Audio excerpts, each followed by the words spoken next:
boys play, and we have ourselves a bit of an exciting series here, I would say. We have ourselves Dandelion Gaming versus RNG. Now, you guys might be thinking, Dandelion, you might not even heard of Dandelion, to be perfectly honest, and that would be okay.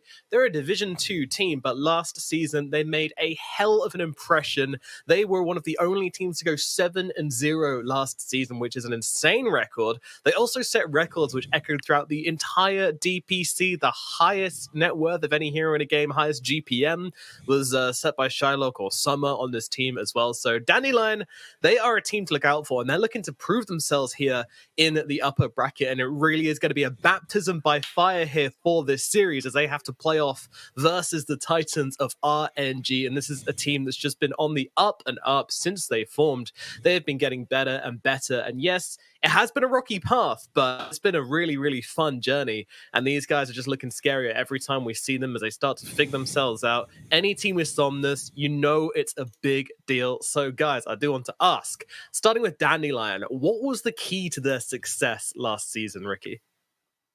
I mean, in all honesty, I think it was like their kind of ingenuity in some of their item builds. Like Summer did kind of invent this tiny Moonshard build that a lot of people were like doubting, and like you said, he ended up shattering records on this hero. Like there was a game he had like 26,000 net worth or something on a tiny at like 30 minutes. It was ridiculous. Like I've never seen something like this before. Like he was an absolute monster.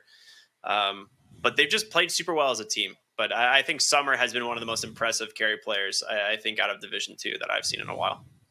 Yeah, and that is a stark contrast to when we first saw him in Division 1, right, Black? Yeah, I mean, we still got our old memes, right, with the Shylock Lycan and whatnot. It's actually crazy how much better he has gotten in just a year. And I'm actually kind of wondering what kind of resume or routine he went through to really get that much better. Because it's not easy to improve in Dota. We all know that. Yeah. And he suddenly just became like a very, very strong carry player, like out of nowhere. Maybe it's just the meta that fits him now more than before, because it was like a very active meta before, whereas now it is very, very good to just farm away, and he's really good at that.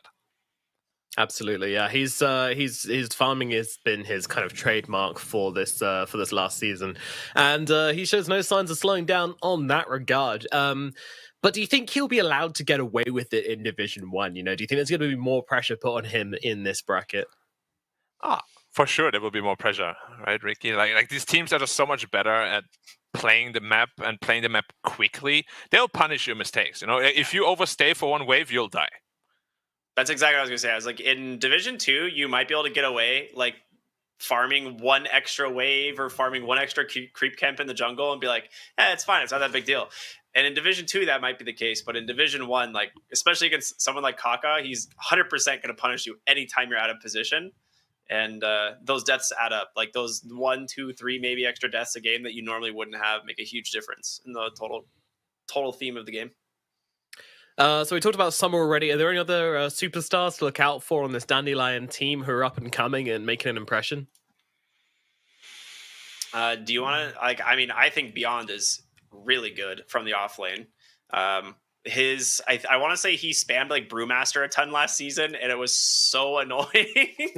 But this was like also when Brewmaster was like already pretty broken to begin with. But Beyond usually came out of lanes like doing pretty dang well. Like very, very rarely actually lost his lane. I would say, which is like probably the most stable thing you can ask from an off laner. It's just the entire team, though, right? Like. Yeah.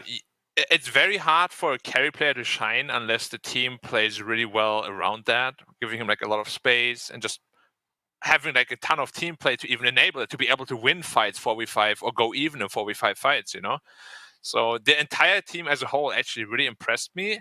And more than anything, I think all of their victories were like a really good team effort, which... And some of those teams, you wouldn't like really think that way. For example, most of the time when eHome wins, I'm like, yeah, Shiro was allowed to play his game. He really, carried his team hard. He's always like at his top 1 net worth, and there's like 3 enemies, and then his 2 other cores. Whereas in this team, they split their farm very well, and they trust each other a lot. Yeah, I do want to talk a little bit more about RNG as well. I mean, you mentioned Kaka earlier on. Do you feel like this Kaka X Nova support duo is one of like the highest potential support duos in the region, Ricky? It's got to be one of the highest. It's hard to like say whether or not they're like, you know, the best like support duo. I think like Team Aster has one of the best as well. Siamese Cat and of course Bobica are just incredibly strong. Like they work so well together. They play like pretty unique heroes as well compared to some of the other like support players. But yeah, Kaka X Nova, man, this one goes back. It's hard to, you know, compete against these guys. It definitely is. It definitely is. Yeah. And I mean, when we talk about this team as well, we have to talk about, you know, that ever changing carry position as well. You know, they had God King for a while, didn't work out. Now they've brought in Ghost as well. I mean, Black, I'm sure you've been following his career like you follow every carry player's career because, you know, of course. Yeah. Talk to me about Ghost. You know, where did he come from? And, you know, is he the right fit for RNG so far? Okay, so just to go back to the beginning again really quick, you already mentioned God King, and then they had like Fishman for like 3 games after they took in God King. They got demolished in all 3 of those games, and then they're like, okay, this doesn't work out. We need an actual hard carry player, which Ghost definitely fits that role perfectly because he has been playing hard carry in pubs for like many years. In all his professional teams also, he always played that role, and he's very, very good at his farming meta. The only big weakness I've seen so far from him is that the hero pool is pretty limited. Like, he needs to be very, very comfortable. I would actually kind of compare him to Shiro in that regard. If you give him his comfort and if you make his game easy, he will carry you. It's just, will that happen a lot in Division 1?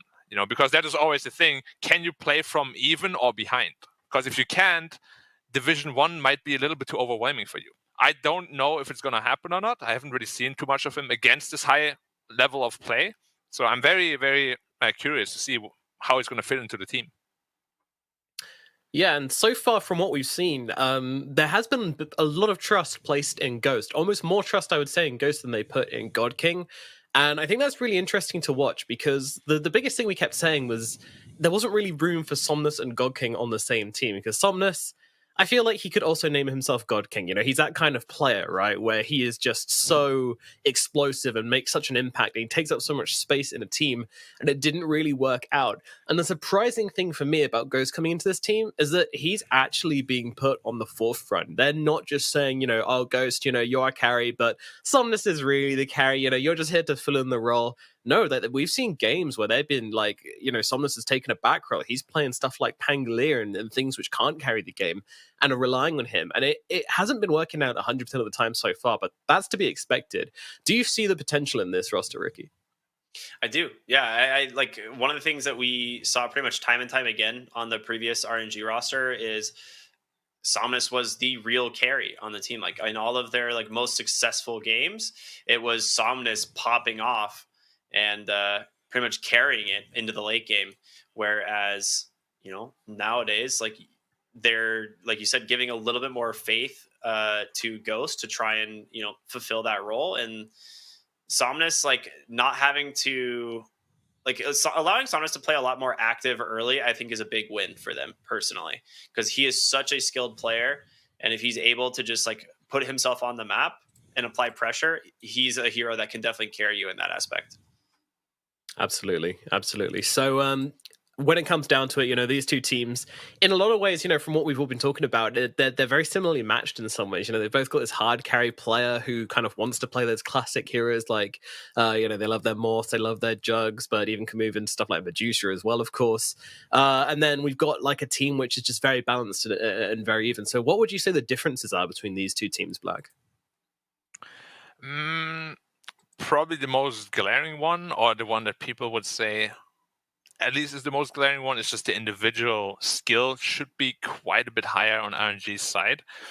But what I do think is going to matter a lot is that Dandelion just seems to trust each other a whole lot more, and the team play seems to be on a different level compared to RNG, at least last season. Of course, there was a lot of time to practice for RNG and get like into the correct tune with each other.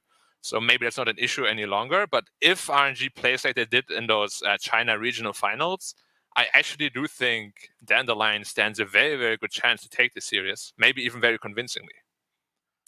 Yeah. Wow, that's a big statement, but this team is undefeated. I know we do talk about Division 2 differently to Division 1, and for good reason. Obviously the standard is different, but this is a China region. I think this region has the strongest Division 2 out of all of the regionals, and I say that with a pretty large degree of confidence.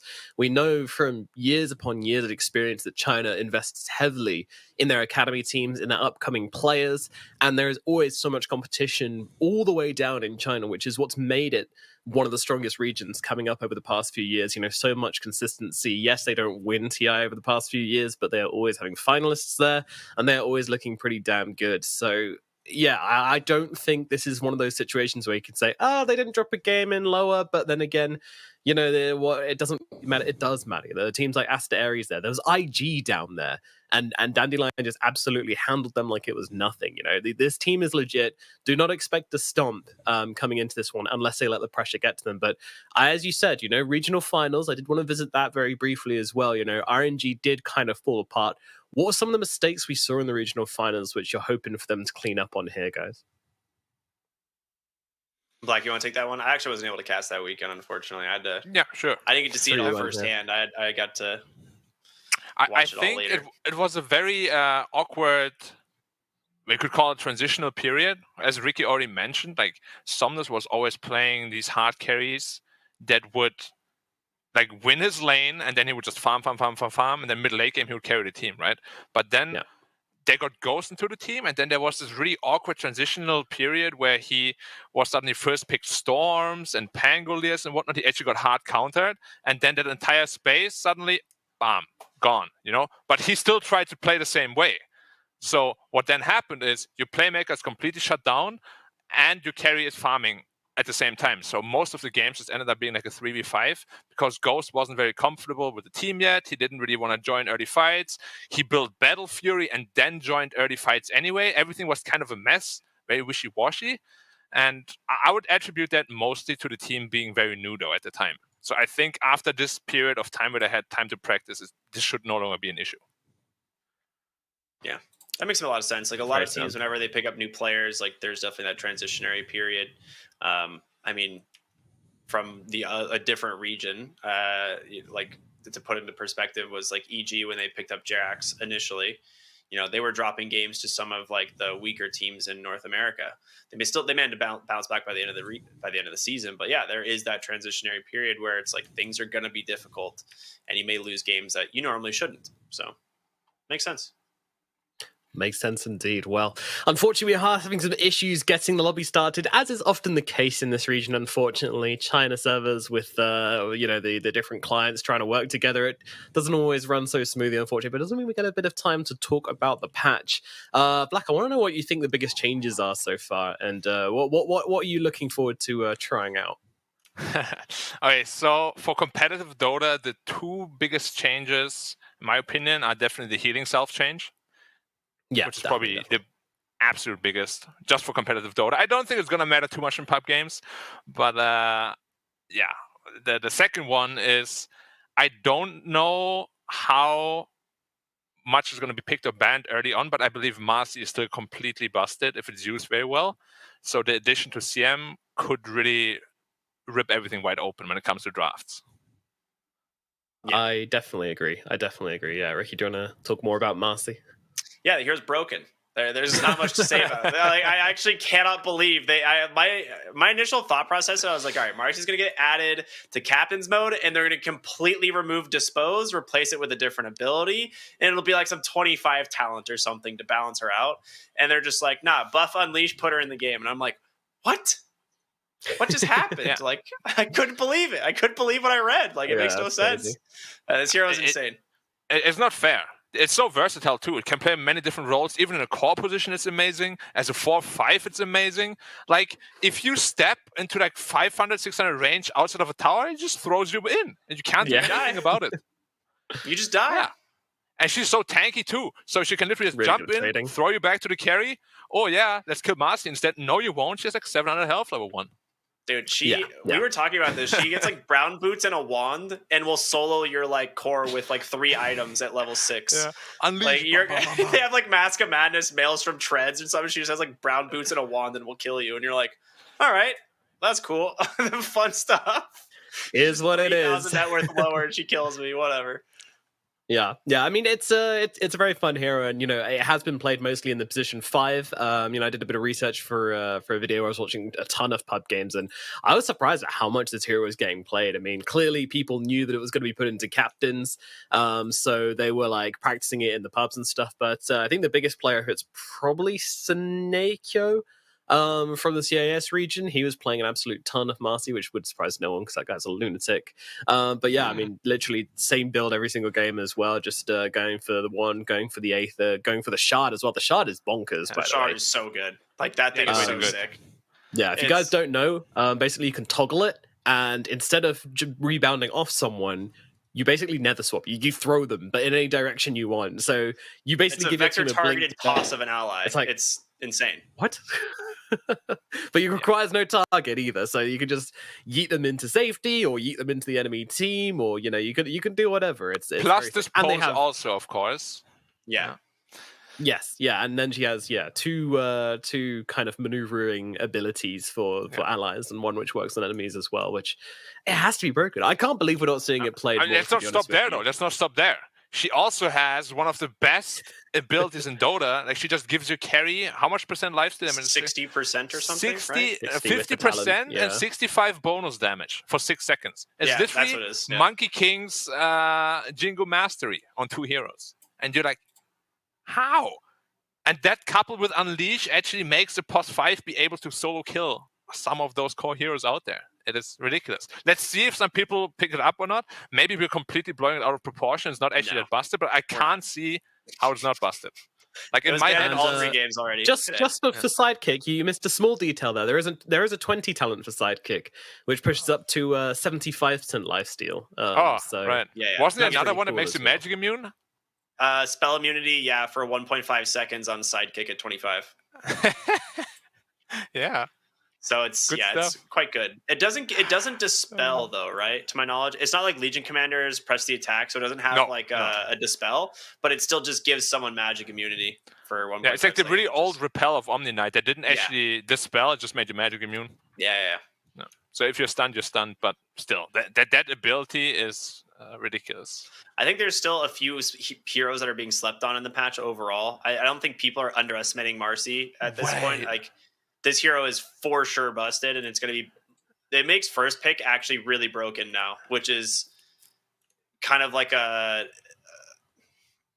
just this weird side effect of her being added to the captain's mode, because first pick, you're going to take it if it's in the draft every single time. So one team has to ban it, and so you're guaranteed to get at least one hero that you want. I have a quick question about the hero. Wasn't this pose changed to a slow before? At some point? It's been a stun.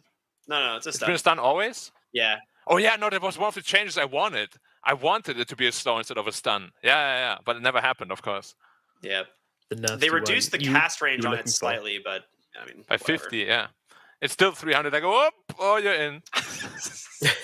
Get in there. Any other changes you guys like to see, or, we're happy to see? I mean, me personally, it's like... One of my absolute favorite hero in the game is like very strong, so I'm very happy. Which one's that? Pudge. 3 base damage. Ooh. Dude, I said already. This hero is insane. I can't believe it. It's such a good carry, I think. No, I literally day one was like, Pudge safe lane is going to be like top tier pick, and everyone says I was crazy. There's a clip of it, but whatever. I'm telling you right now, that hero is going to be absolutely bonkers. You go to lane with like 89 damage with some bracer components. Like, it's ridiculous. Yeah. I agree. It's a very strong hero. No crawling blade. One more change though. One massive change that could impact a lot is, of course, the null talisman change, right? So heroes like Storm and stuff, it won't be nearly as good. Whereas heroes like Odie now potentially with that max mana increase could maybe come back. I don't know. Would be nice to see. I'm just curious, like, if people are going to be buying the casual null tallies like we saw previously. Like, there is a bunch of like non-int heroes that would buy null tallies just for the mana cost reduction, right? So yeah, that may not happen it just as much. was way too value. It gave you the mana region of a raindrop, but also the reduction. So yeah, it's pretty good. But very nice and some carries too. Yeah, I mean, I'm surprised they didn't make any difference, any changes to the 25 thing about like the braces and null talismans and stuff. I thought they were going to change that for sure. How do you think it was too strong, or? Yeah, I feel like the flip side with those things is that you buy them early on because they're a nice stat boost, and then you have to sell them later because they slowly get worse over time.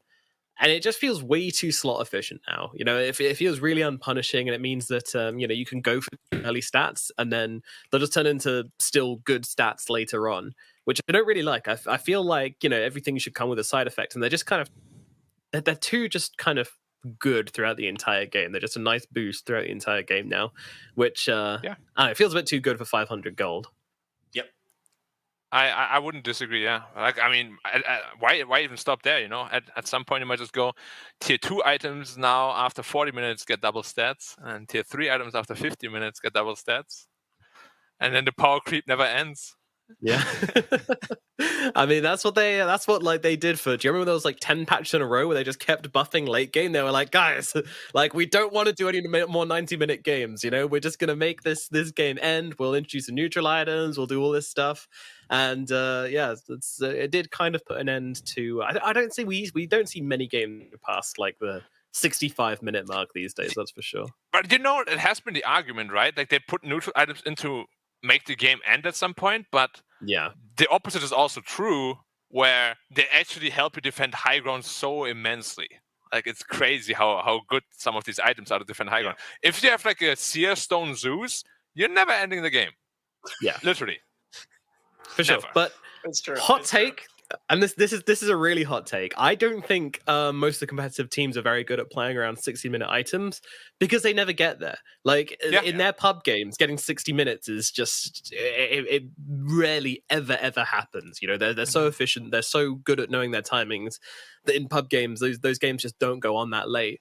And even in their scrims and stuff, I imagine the same thing. The only time we really see them going to that length of time is when you have games which there are a lot of mistakes happening, which is generally only really happening when there's a lot at stake, which is LAN, which is, playoffs and things like that. So we as a public see them much more than the actual players do themselves. So they're not used to playing with it. And there is stuff you can do, like you can, teams should stack Ancients, for example, when it gets to that 60-minute mark. If you stack the Ancients, get your entire team 60 neutrons, just charge at the enemy team. Like that deficit is so huge. But obviously, you don't know how much I'm getting triggered, even like outside of minute 60 windows. Like if it's minute 16, minute 17 is coming up, don't farm that ancient stack, the triple or quadruple. Wait 1 minute, please. You get all the items instantly, and then they farm at minute 16. I'm like, bro, it's like 59 minutes, and they like take the stack, and you're like, well, we could have waited 1 minute and gotten like 4 neutral items, but that's cool. Whatever. It's all good. Thanks for trying, though. I mean, neutral items still, even after they've been in the game for so long, I still can't agree with their presence. Not in the way they are in the game, at least. I mean, they are nice in a way, but the RNG just ruins it for me. Like, it should not be random whether one team benefits massively from it or not. I think it's just too much. I think they nerfed them enough for that not to be. I mean, maybe like Paladin Sword, and I think maybe Grove Bow are the two big ones, which are just like a little bit too strong still. But overall, I think the rest of them are all kind of weak enough to mean that they're not going to impact the game that massively, as we've just had the lobby fail to be made for like the 10th time in a row. We do apologize, we're well guys. 10 at this point, dude. We're into the 20s. Well, what is actually happening? Like one of the players is always seeing, right? So in yesterday's update, it actually caused some IP connection problems with private lobbies, and it's causing a lot of private lobbies to fail. And it has not been addressed. Just how like about the Roshan thing? Has that been addressed? What? The Roshan tornado? I don't know if that's been fixed. I don't know if it's been hot patched. Any tornado or Yules will teleport Roshan to the 0/0 pixel on the map. I saw it in the SCA DPC yesterday. They just abused the crap out of it. I'm like, yeah, might as well. I mean, they're taking Rosh? Boop. Exactly. Run to the pit. Tornado Invoker. Oh, it's in the mid lane now, guys. Weird. I still want to see someone do that with the Tusk Shards with the is it 25 talent plus Octarine means you can get permanent Tusk Shards. You can just keep Roshan in the middle lane. I don't know what it would do. I don't know how it would help things, but it'd be pretty funny. He would be angry. Roshan would be very mad. He just likes to go home, and you wouldn't allow him to. Yeah, that's all he wants, and he just sit there in the shards, feeling like a big old dummy. That's what I want to see. Roshan ways, are you surprised it did not get buffed at all? I think it's way too weak. Yeah, the actual Roche itself.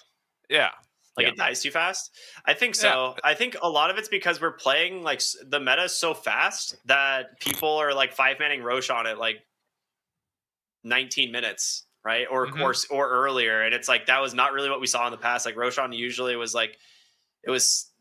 Like an Ursa or a Huskar would just like kill it really quick, by themselves maybe, or like sneak the Roche. But now it's like full teams are going in there and killing it. So yeah, it's also the items and stuff, right? Yeah. Everyone has a Vlad's pretty much, which makes Roshan like a joke. I feel like there should just be some effects that you can't use. Like lifesteal shouldn't work on Roshan or something like that. That would make it so difficult. You know what? Like an actual raid boss, lifesteal, Arcane Orb.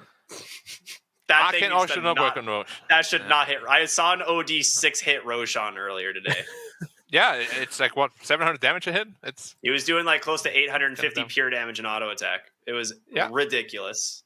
But talking about things that end the game sooner as well, Roshan's another one. When he's got 4 items inside him, you're just like it's like a pinata. You just beat the crap out of him. He just leaks items everywhere. It's confetti. Great. It's like 10k gold right there.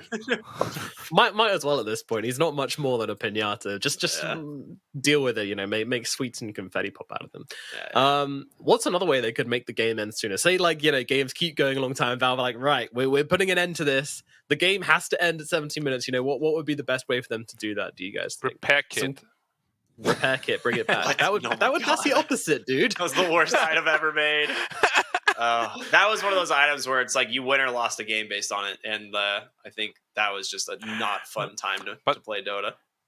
To make it faster, I feel like I think the game's already too fast almost. It's pretty fast, yeah. But just purely based on the discussion, to make it faster, if the outpost gave something more than just 100 experience every 5 minutes, but maybe 100 bonus gold or something every 5 minutes too. The game could snowball so damn hard, so quickly. Yeah. Yeah, Outpost would be a good way because it would incentivize pushing that tier 2 way earlier too. Because a lot of times it's that doesn't get pushed until you're looking to go Roshan or something. Mm-hmm. But I think I would agree with you. I don't like how fast games can end nowadays. I watched this Alliance series, Alliance versus Tundra, I think. They took the Meteorex in 15 minutes. Yeah. I was like, okay, that's not fun. That is quick. That is very, very quick. Once again, we do fail to connect. We're just going here, by the way, guys. We're just going and going the whole and going. Screen. That's the best part. It's just us. Yeah. There's nothing else. We're just reconnecting, trying to get into the game over and over again here, but unfortunately there are some serious lobby issues at the moment. So we will keep on trying to get into this one, and we will of course start the game the moment we get there. A quick question to Ricky. Yeah. How many times did it fail in the first series? Not this many times. We definitely failed every single time we'd start a game, but it was maybe 2 or 3 times before it finally worked. So something's off here. Apparently, from what it was noted, is if players are playing on same IP subnets or something, which all of the teams are basically, it fails to load, and I don't know what it is. So I think every player has to play on a VPN right now. Wait, quick question also. Oh, yeah. Okay, so the first series was a Div 2, right? Yeah. Because it's very common for a lot of Div 2s to not be at a boot camp and stuff too, actually. So maybe that wasn't an issue in that series in particular. Yeah. Oh, yeah. Okay, this could be a long ride then. Yeah.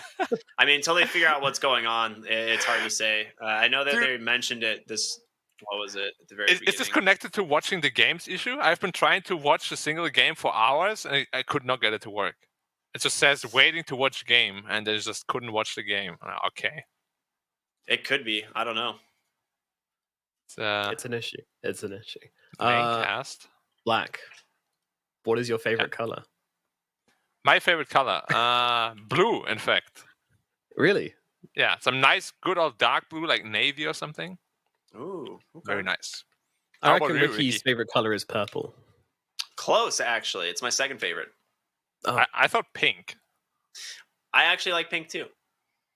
My Is this whole just because of aesthetic's the kind of like that background? blue, like that blue to pink, like style of color, like bluish pink purple is always my like. But my favorite color is actually seafoam green. Oh my god. Seafoam. Wait, I'm googling it. I hate you, Ricky. I literally, I knew you would be so mad at me for saying this. I knew you would hate the answer so much. Good lord. That's like those you know when you buy paint to like paint your walls with and you go to like the fancy area where the paint buckets cost like £50 and it's like mole's breath and like, you know, gentle breeze. Like these aren't colors, dude. These are just Seafoam like green is a color, man. It's a good one. All right, dude. All right. I grew up Okay. next to the ocean. It's a real color. I know what it looks like. You know what it looks like. Alrighty, production, I think we're going to need to take it to a break here because this lobby is just not dang starting. But guys, we will be back the moment the game is live, so do not go anywhere. We will hopefully be into it pretty damn soon. It is RNG versus Dandelion coming up here in the chat of DPC. We're sorry for the delay, but we'll see you very soon.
成为英雄之前，你不曾拥有姓名。冲向终点的路很长，但谁也无法预知结局。有人前倾暗影，谋而后动；有人拼尽全力，克敌击先。没有对与错，只有速度是唯一的答案。奔跑吧，在到达终点之前。That's true. I promised you guys we'll be back, and I did indeed deliver. That's right, we're finally into the lobby. Unfortunately, someone was very, very naughty. We won't name names, but somebody was very, very naughty and wasn't loading, and just chose not to tell everyone. So whatever, but it is what it is. Water under the bridge. We're now into the game, which means we can get into it. RNG versus Dandelion. The draft is now live, and we shall waste absolutely no time in strapping on our speedos and jumping right into the deep end. We've got ourselves a Hoodwink and a Dawnbringer coming out from Dandelion. Dawnbringer, not actually here we really talked about before, but this is another one who we've seen used to some good effect, and I would say, and Black would say, is very underpicked. Mm-hmm. Yeah. What would you say though, Ricky? So I just saw this hero in all 3 games last series, and it is so not underpicked. I'm a dirty liar. It is one of the most defining heroes of the entire series. Like, it is unbelievable how strong this hero is right now. It's going to be played in the 5 position, almost guaranteed. And one of the things that I thought about earlier was the fact that supports are going to like 5 positions specifically are going to come out of the lane stage with like 500 more net worth than they did previously. Like, yeah, they will. That's just what's will be weaker. Yeah, that's what's going to happen. And so now you can pick 5 positions that like can progress into items and farm. And Dawnbreaker does it very easily with just a couple points in Celestial Hammer. And you just rush Aghanim Scepter. That's it. You just go Ags. Yeah. And it's I feel like it's just another hero like Marcy. It's very versatile. It can be 3, 4, 5. And we've even seen it in a 1 at some points in some major tournaments even. Yeah, I've seen it. It's very versatile, and it's just so strong. Global presence, amazing laner, scales with items, has stuns, has heals, has everything. Like, what more do you want from a hero? Not much. I literally can't think of one other thing. Yeah, which is, it's crazy. They also buffed it this patch, I believe, right? Or did they nerf it? They nerfed her strength gain by 0.2, but made her luminosity crit 20% higher. Yeah, and cooldown reduction on Solar Guardian. Yeah. Can we take a minute to appreciate the drip here on Somnus? Look at this man. He's got the cat ear still. That's what I like to see. Yeah. That's what I like to see. Why are Absolutely DPC dripping, my boy. players so bad at setting up a camera? Like, it's ridiculous. Like, you see like half the head or like a shoe sometimes. It's like when you're black. on Zoom with your grandma, isn't it? And they're just like, Yeah. Grandma, further down. Turn your light on, Grandma. I can't see. You're in the dark, Grandma. Okay, all right, whatever. Your thumb's Kind of covering impressive. the camera. Yeah, that's your forehead. No, don't put it to your ear. That's disgusting. Kind of impressive that the DPC players have the same technical ability as my grandparents, but it is what it is. And now we have a Tusk. Hero also Tusk. very good. Got buffed. I'm sure you're happy That about kind this of makes me Nomad. think it's going to be, 3 Dawn, right? 4 Tusk? Unless we go to the mid Tusk. Or mid Tusk, Friend yeah. Tusk. They do. Not the biggest fan. They do it wherever. But we'll see. Mid Tusk against Puck. I mean, honestly, no disrespect to my boy Puck, but Puck is such a weak laner, you can put anything mid and farm. Doesn't matter. Yeah, Puck is one of those heroes that just like tries to farm and doesn't really like beat any other heroes in lane, right? That's just kind of like where Puck is now. Yeah, you get 6, and then either they gank for you or you gank for them. That's pretty much it. We didn't really talk about it, but what do you think of the opening of RNG here? Is this their 1 and 2 as their first 2 picks? Nah. Usually when you pick Tiny, probably, Tiny right? with Puck, yeah, Tiny exactly. Okay, good, Yeah. good. You have like this combo. You have just the coil break, which is pretty free. And Shadows 5. But yeah, you know me. Tiny with a hero that's not super aggressive in the mid lane. I'm not the biggest fan, but we don't know the mid lane yet for Dandelion. So maybe, it will still be a really strong matchup for them.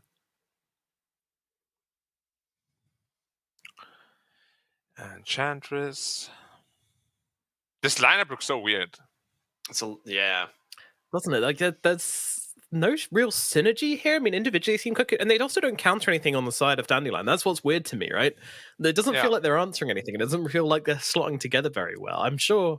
I mean, I guess you mentioned the Tiny Puck is quite nice together, but yeah, it just feels like they're just going for what they want to play, what they feel like is good on RNG, which, just nothing wrong with that, I guess. So, I mean, they're going full lane dominance pretty much, right? Exactly. And Monkey King Eng, if they lose their lane, which is a very big possibility against Dawnbreaker +1, like those 2 heroes have nothing. It's a pretty scary draft that they're putting themselves into. Because if they don't win the lane, like their mid game is going to be crazy hard. Hoodwink actually owns Monkey King in lane. Like that lane's actually not good for Monkey King. Yeah.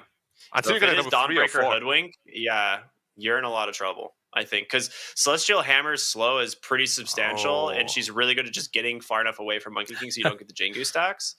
And if you ever get bushwhacked, you're taking a Starbreaker right to the dome. Yeah. And then like 75% of your health with it. Yeah. Yeah. We're liking the Medusa Black. Yeah, they don't really have much damage at all until Monkey King gets big. It's a little bit scary against the 4 Tiny because of your slow movement speed. But with a Tusk there, which I'm just going to be assuming is the 5 this game, it should be pretty simple. Maybe they can even pick like an Undying to frontline even better for her. But if this Medusa gets free farm, like they can't kill her right now. I would definitely ban the offline anti-mage though if I was them. Are you not worried about the lack of mobility on the Medusa and then in combination with the Wukong's command? It is always a little bit of a problem, but you have Tusk to save, plus Stone Gaze actually makes you so fast. Like you're running at 500 plus MS. And Dawnbreaker. You just press ult and you have 60% evasion. Yeah, true. Yeah, and that's heals. With the Axe, right? Yeah. Well, I mean, that's but the thing is, it's like eventually, especially if you're going late game where the Monkey King could fight into the Medusa, she's gonna have Axe, right? And Medusa might have a butterfly as well, so you're gonna have a lot of evasion to probably pierce at that point. Yeah. quick question. I want to really see them ban the anti-mage though. Like AM actually looks really good for RNG, and Monkey King Tiny is a very strong duel and it can destroy a Medusa. Okay, I like that. Yeah, I think that's. I actually think they should adjust no matter what. Decision. Like Monkey King Tiny is way better off in the offlane here, and you pick a carry that actually has good matchups against the Dawnbreaker as well. What lane's well against Dawnbreaker Hoodwink though? Yeah, I mean that's so much. That lane does so much damage. Dawnbreakers are ridiculous. Even the Acorn shot too. Yeah, that's what I'm saying. You just go like Blightstone, Acorn shot, level 1, and like just casual like bonk someone for 100 physical damage, and they ban the AM. You were right. Look at the call, Black. The call, but are they also going to put the Monkey King in the offlane? Is the real question, or do they just want to accept the matchup? I mean, what's your only other option? Terrorblade here? It's tough. Like, I don't see a great. Like, how does lifesteal do? Like, you also just lose a lifestealer. You do nothing much. Let's go through the pool.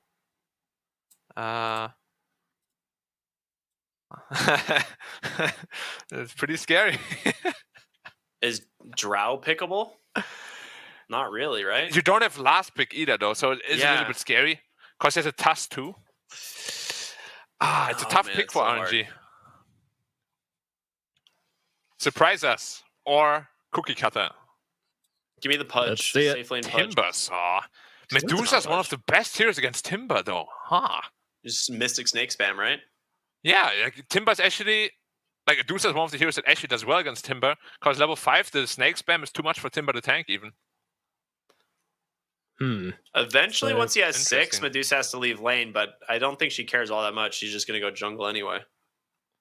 Yeah, now the real question is how are they going to just run out the lineup? I mean, we're looking at... Yeah, it's a really luxurious position, isn't it, as well? How about Undying, honestly? I feel like Tusk middle, you put an Undying Tombstone in a team fight, what do they do? What about, like, Spirit Vessel Kunkka mid? That would also be really good. Just some like team fight control. Yeah, I'm like, if you just get like a Kunkka with that build Spirit Vessel BKB, like I don't know what you do on RNG here. You could even like go the Orchid build, like I don't know.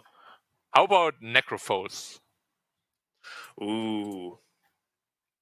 Or Venno? Honestly, they have so many options right now. They can do what they want. They can literally just say like, what hero do you want to play? And they can just pick it. Like, so nice. I want to. You want to play the green guy or the purple dude? Or maybe the pirate today. ZC's got to be super stoked on this one. It's like when you've been good as a kid and your mum takes you into the toy store and it's just like, pick whatever you want. You're just like, oh my God. I just aced my exam and I get anything I want. Yeah, but not that one. It's too expensive. Yeah. Nothing electrical. That's what I always got. Nothing electrical. I'm like, it's a 2000s, Mum. Everything's electrical. Yeah, but not that. All right, Dandelion. Let's see. I mean, they might go for something crazy as well. Like the, all right. Okay, if it's a support, I would have loved the Undying much better, to be honest. I'm not the biggest fan of the Ogre here. Is this an offlane Ogre, though? That's my question. They are doing the mid-tusk. Are they going crazy? Yeah. Yeah, it's the mid-tusk.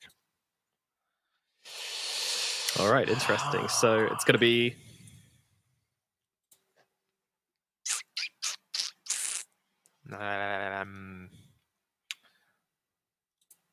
So, are you guys still here? Oh, I thought my internet just like crapped out for like 1 second. Apparently it's back. I don't know if it was your internet. I also couldn't hear anything. Might just be. Okay. That was weird, but we're back, and apparently, to you guys, nothing happened, I guess. But yeah, Dandelion, it looks super well rounded. I really like this draft, and it feels much more on the pulse than what RNG is showing us. So I do want to ask just very quickly before we get into this, what is the reason for this Timbersaw pick, as far as you guys can see? Because they didn't just pick it for no reason, right?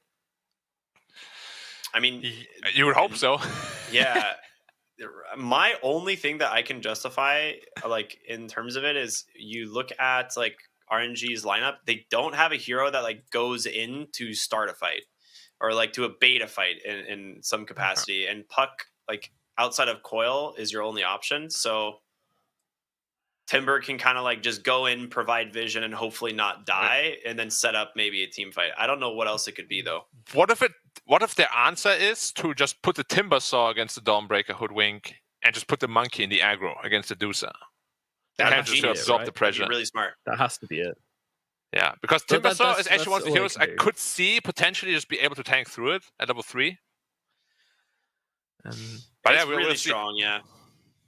We'll see. I still like Dandelion's draft quite a bit better, to be honest. If they picked Undying last, I would say their draft is absolutely pristine. That Ogre, I'm not the biggest fan of. I mean, it makes sense they would do so, of course, with buffer, but yeah, it's no Undying. It's no Undying. It's not quite the hero you wanted, but it's a hero you set off for. I mean, I like it as well. I think it gives your 2 right-clicking cores a really nice little buff as well, and I think that's a really good idea when you're running the Stormbreaker as well, because with Luminosity now, they've made that spell much better, so you can turn her into a bit of a beast in that regard. So I do like it just as much as the Undying, personally speaking, but we're allowed to have different opinions. That's what makes it so great, and that's what makes this game so great as we go into it. Whose idea is going to work? Will Dandelion be able to repeat the same success they had last season in Division 2 here in Division 1 against RNG? Let's find out with our first game as we jump into the match at long last. They are saying they're lagging, though, so we might be in for another remake. Please, no, come on. Come Just on, deal man. with it, It took us please. 40 minutes to make this lobby. I don't want to start again. Just deal with it. But I don't know if you guys have the same thing, but when I try to move my camera, it's just stuck sometimes. Yeah, no, so that was also another fun part about the recent update, is if you're using assisted camera, you can't move the camera at all, and when you're not using assisted camera, it locks randomly if it ever stops moving until you spam the button a few times. There is no fixing it. It's just literally broken. Oh, okay. So you just have to like keep spamming a directional button to get it to move again, or like click somewhere on the mini map. I think you can double click on the hero portraits as well, and it'll bring it up. But yeah, it'll just lock randomly, and there's not much you can do about it. Spectating is currently broken from lobbies. Yeah. Speaking about Acorn shot, by the way, which you have previously, Ange just lost half her health with one Acorn shot. It's a pretty cool ability. Yeah, very good. Very good. Very nice. What, 75 mana too? Yeah, not too bad. What do you guys think about this headdress meta, by the way? I literally was about to ask you the same question. Oh, okay. Have you been seeing headdress a ton as well? Yeah, not in China, but in Europe and America. Like they do it all the time. South America as well. Yeah, I was playing with like Fog earlier, and he was just buying. He just went headdress on every single hero. Like he just first time of headdress. I was like, what is happening here? It's strong. It's strong because it's so much about this region, right? Especially now that the healing salves are nerfed. Oh, Dusa, one more hit. Summer? Nah, she's fine. Barely fine. Interesting that Tiny also took a tree throw level 1 as a 4. Don't see that all day. Him. Just plonking. Absolutely, yeah. The guy's ready to go. Also, interestingly, in the bottom lane, I want to point out, Ghost didn't buy any tangos. Xnova just bought 6 and is fueling him. So it's not over yet for position 5. These greedy carries are still finding ways to get their regen bought for them. He just buys one salve. It's like, you're buying me all the tangos, sir. Your tangos. Oh, man. I mean, I kind of did this earlier today, if I'm being honest. When I was playing offlane, I was like, give me a tango. I need another tango. Sharing is caring, though, right? That is true. Like, if you take one thing away, you gotta figure out how to give him the other. Yeah, and obviously this will be Xnova's thing, probably not Ghost's thing. Xnova's long time been an extremely sacrificial support in a lot of ways, but can play greedy as well when the situation calls for it.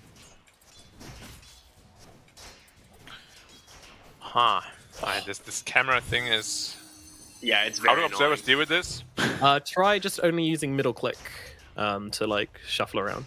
Oh, improve it for you. Okay. Yeah, that's what I've been having to do, is like hold down middle mouse button to try and move camera that way. And at least it's like smooth, but then your finger starts cramping after an hour. Ha! Cowards. You need to go climbing more, that's the way it is. I fingers. Oh, you do? Oh, we'll have to talk about that later. But in the middle lane, as you guys did predict, ZC so far doing very well against the puck. It's very even in CS at the moment. Yeah, puck really just can't pressure anyone. It's a hero that wants to get level 6 and then gets ganked, or rather ganks mid lane with other heroes, or goes to the side lane to gank. He has no real damage to offer in the early game. That all changes though when he gets Witchblade, and he suddenly deals a ton of damage. Yeah. I like how the null tally meta for like a lot of these. Ooh, Ghost bottom lane. He's getting very low. We spoke about it. Yeah, looks like it's gonna be fine. This is what we're talking about. If he gets bushwhacked, he just loses all of his health to a Starbreaker. Yeah. His farm right now is really good though. So it's not like they're losing the lane, but they have to be really careful they don't bleed away any heroes. And top lane is also getting crushed, the Dusa. So if Timber is really far ahead in net worth and levels, Dusa has no chance in this lane. And with the trajectory this is going right now, this might actually come to pass. Yeah, I haven't really been feeling the impact of like this 4 position Tiny with this, you know, tree throw level 1. But yeah, he's been putting out the pain. Yeah, he's putting out a lot of damage. What I'm disappointed with is just the Ogre. He can't do anything in this lane. Now, if this is Undying, I'm just telling you, if it's an Undying, this lane is over. And he 1v2s this. Yeah, 2 melee strength heroes. So if Dandelion lose this, I'm going to have to call the coach. If they have one. Picked Undying, bro. Have words. Do they have a coach? Good question. Yes, they do. But none I've heard of. What's the name? Jiumi. Jiumi. Same, haven't heard of it. X-Nova! Oh my god, that was so close to death. And now, Ghost is looking to try and finish the job, but he's going to be able to do exactly that. Gets off the right click and also takes down Qian Ming a fair chunk as well. RNG getting it done in the bottom lane. That was a little bit of a suicidal soul ring, huh? Yeah, goodbye Ogre as well. Gets taken out by Timbersaw. Nice toss back as well. And yeah, now it's the scary time where Dusa, seeing a super low movement speed, is just getting ran at. Do they have the damage to kill her? He has though? toss and another avalanche in 7. I think that they get him here. SJ comes in. Oh, get down, Mr. President! Beautiful done. Kaka getting low as well. Oh my god, the ignite upon him. Can they finish the job though? Doesn't look like SJ's got the fire plus. Oh yeah. Brings him down, Jesus. Well, they had to work for it, but they get it done. Sorry, all for it's all for Chalice here. He just wanted solo XP. Ooh. Rotation down. There's your puck gank. Yeah. Yep. I love that rotation, man. Like Dawnbreaker's whole game plan is dominate lane, scale into the mid that way. If you ruin her laning phase, her impact is gonna be so much less in the mid game. Very nice rotation by Somnus. Because he also knows Tusk, as I said before, I don't like it mid lane, just for the reason that it doesn't really do a whole lot, in my opinion. Like, it doesn't just gank super well, doesn't deal damage, exactly, it just farms. It's a weird mid laner until you get your Aghs. Oh, X-Nova though. I get punched. Oh. Punch him. Oh, wow, the damage. I don't think X-Nova's in trouble here. Luckily, we just spoke about the amazing damage output of Tusk. What a hero. Why do people still play mid? Black. One day people will discover the Echo Saber tag team build with the 10 talent and realize... Yeah, I like that. Wow. I don't like this Axe Rush, actually. Thank you. If you're a mid laner, you should be able to deal damage and gank with it. Oh, Chalice is burning down a bit. 3 doubles in the armor, though. Should be fine. Yeah, okay. Oh, Kakashi coming back in. Someone says hi, too. Yep, someone's opening up this fight with the coil coming down as well, holding the 2 of them. Chalice, Timber chaining himself away. I think he's going to survive through this. Kaka not going to fall either as ZC trying to come in and do something. But again, he uses the snowball, he uses the ice shards, and that's all his damage done. That's all his impact out the window. Doesn't get a kill with that, and well, now he's just kind of looking at them. Now, okay, so we spoke about Puck and his glaring damage problems early on until Witchblade, right? So Witchblade is kind of your timing, your solution. What's your solution for Tusk? Like, you never deal damage, even after Axe. You're just a repositional. He's still here, though. He is. He's this time? Alice. No! He can't get away this time. No way! That was such a nice play by Kaka. Yeah. He held the toss until the very last second. Yeah, because Yeah, ZC if the was snowball ready to comes out. snowball him, right, to cancel the Timber Chain. Yeah. Yeah. He's still waiting here. You gotta get a kill here. Maybe Kaka is dead this time at least. Toss back onto the Satyr, but snowball forward once again. Chalice trying to help out here a little bit. They will get the kill, but Snowball's coming in. He's looking for the rotation. They've already He died made to the trade, snake. but- wait, what? Yeah, He the sniped took, like, Chalice. 30% off. Yeah, nice done. Well done, well done. Yep. All right. Finally pays off. Yeah, overplaying his hand a little bit. I can't believe he just sits there for 1 minute and it works. It's like, bro, go back to your lane. Ghost, though, having absolute free farm down here and is going into the Battle Fury. So his Battle Fury timing should be ridiculous, like 12-13 minutes. And we've seen how hard Monkey King can scale into that late game. He's one of, I think, the strongest late game carries right now. Like, realistically, like with the I have Scotty, Axe, Battle Fury build, BKB, like it is just so strong. Yeah, that's pretty ridiculous. Yes. Like, taking that. Ooh, nice stun in from Ghost. Not going to be enough to save the day, though. Pretty cheeky just using the Boundless Strike to cancel out the Starbreaker there, but unfortunately, that little Fawn, it's not surviving through that any day of the week.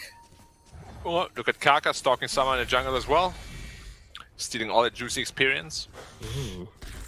Sharing is caring, Black. That's what you said earlier. Yeah, Kaka really cares. Kaka cares a lot. Yep. Someone, you're going the wrong way. You saw that he was there. Oh no. There's no way out of that one. Yeah, they're really shutting the Dusa down. Dusa was off to like a decent start the first like few waves, and then that one death has like actually kind of like ruined the lane. Yeah, that's the risk of picking a Dusa into a Tiny, right? You're so slow. Tusk? Ooh, okay, they're gonna use the ultimate here on Beyond to try and turn this one around, and that's gonna keep the Tusk alive for now, but they're both inside that leash. They'll deal with Kaka, but getting very low. SJ coming in as well. ZC surviving DD, through man. things at the moment as Summer's up on the high ground, but it doesn't matter. The Tusk will fall regardless. X-Nova gets the double. Somnus chasing forwards here and actually jump onto the tree from Ghost. Very aggressive from this Monkey King early on in the game, and it's gonna secure the kill onto SJ. They're just playing so fast. Like, so much faster than Dandelion around the map right now. Yeah, I also like that they're bringing the Monkey King to help out with the numbers as well. Yeah. Cause like at this point, he really only has to mirror the movement of the Dawnbreaker, and they will always be outnumbering the enemy. Just because Dusa has no game right now, he needs to catch up. Will always be 4v5.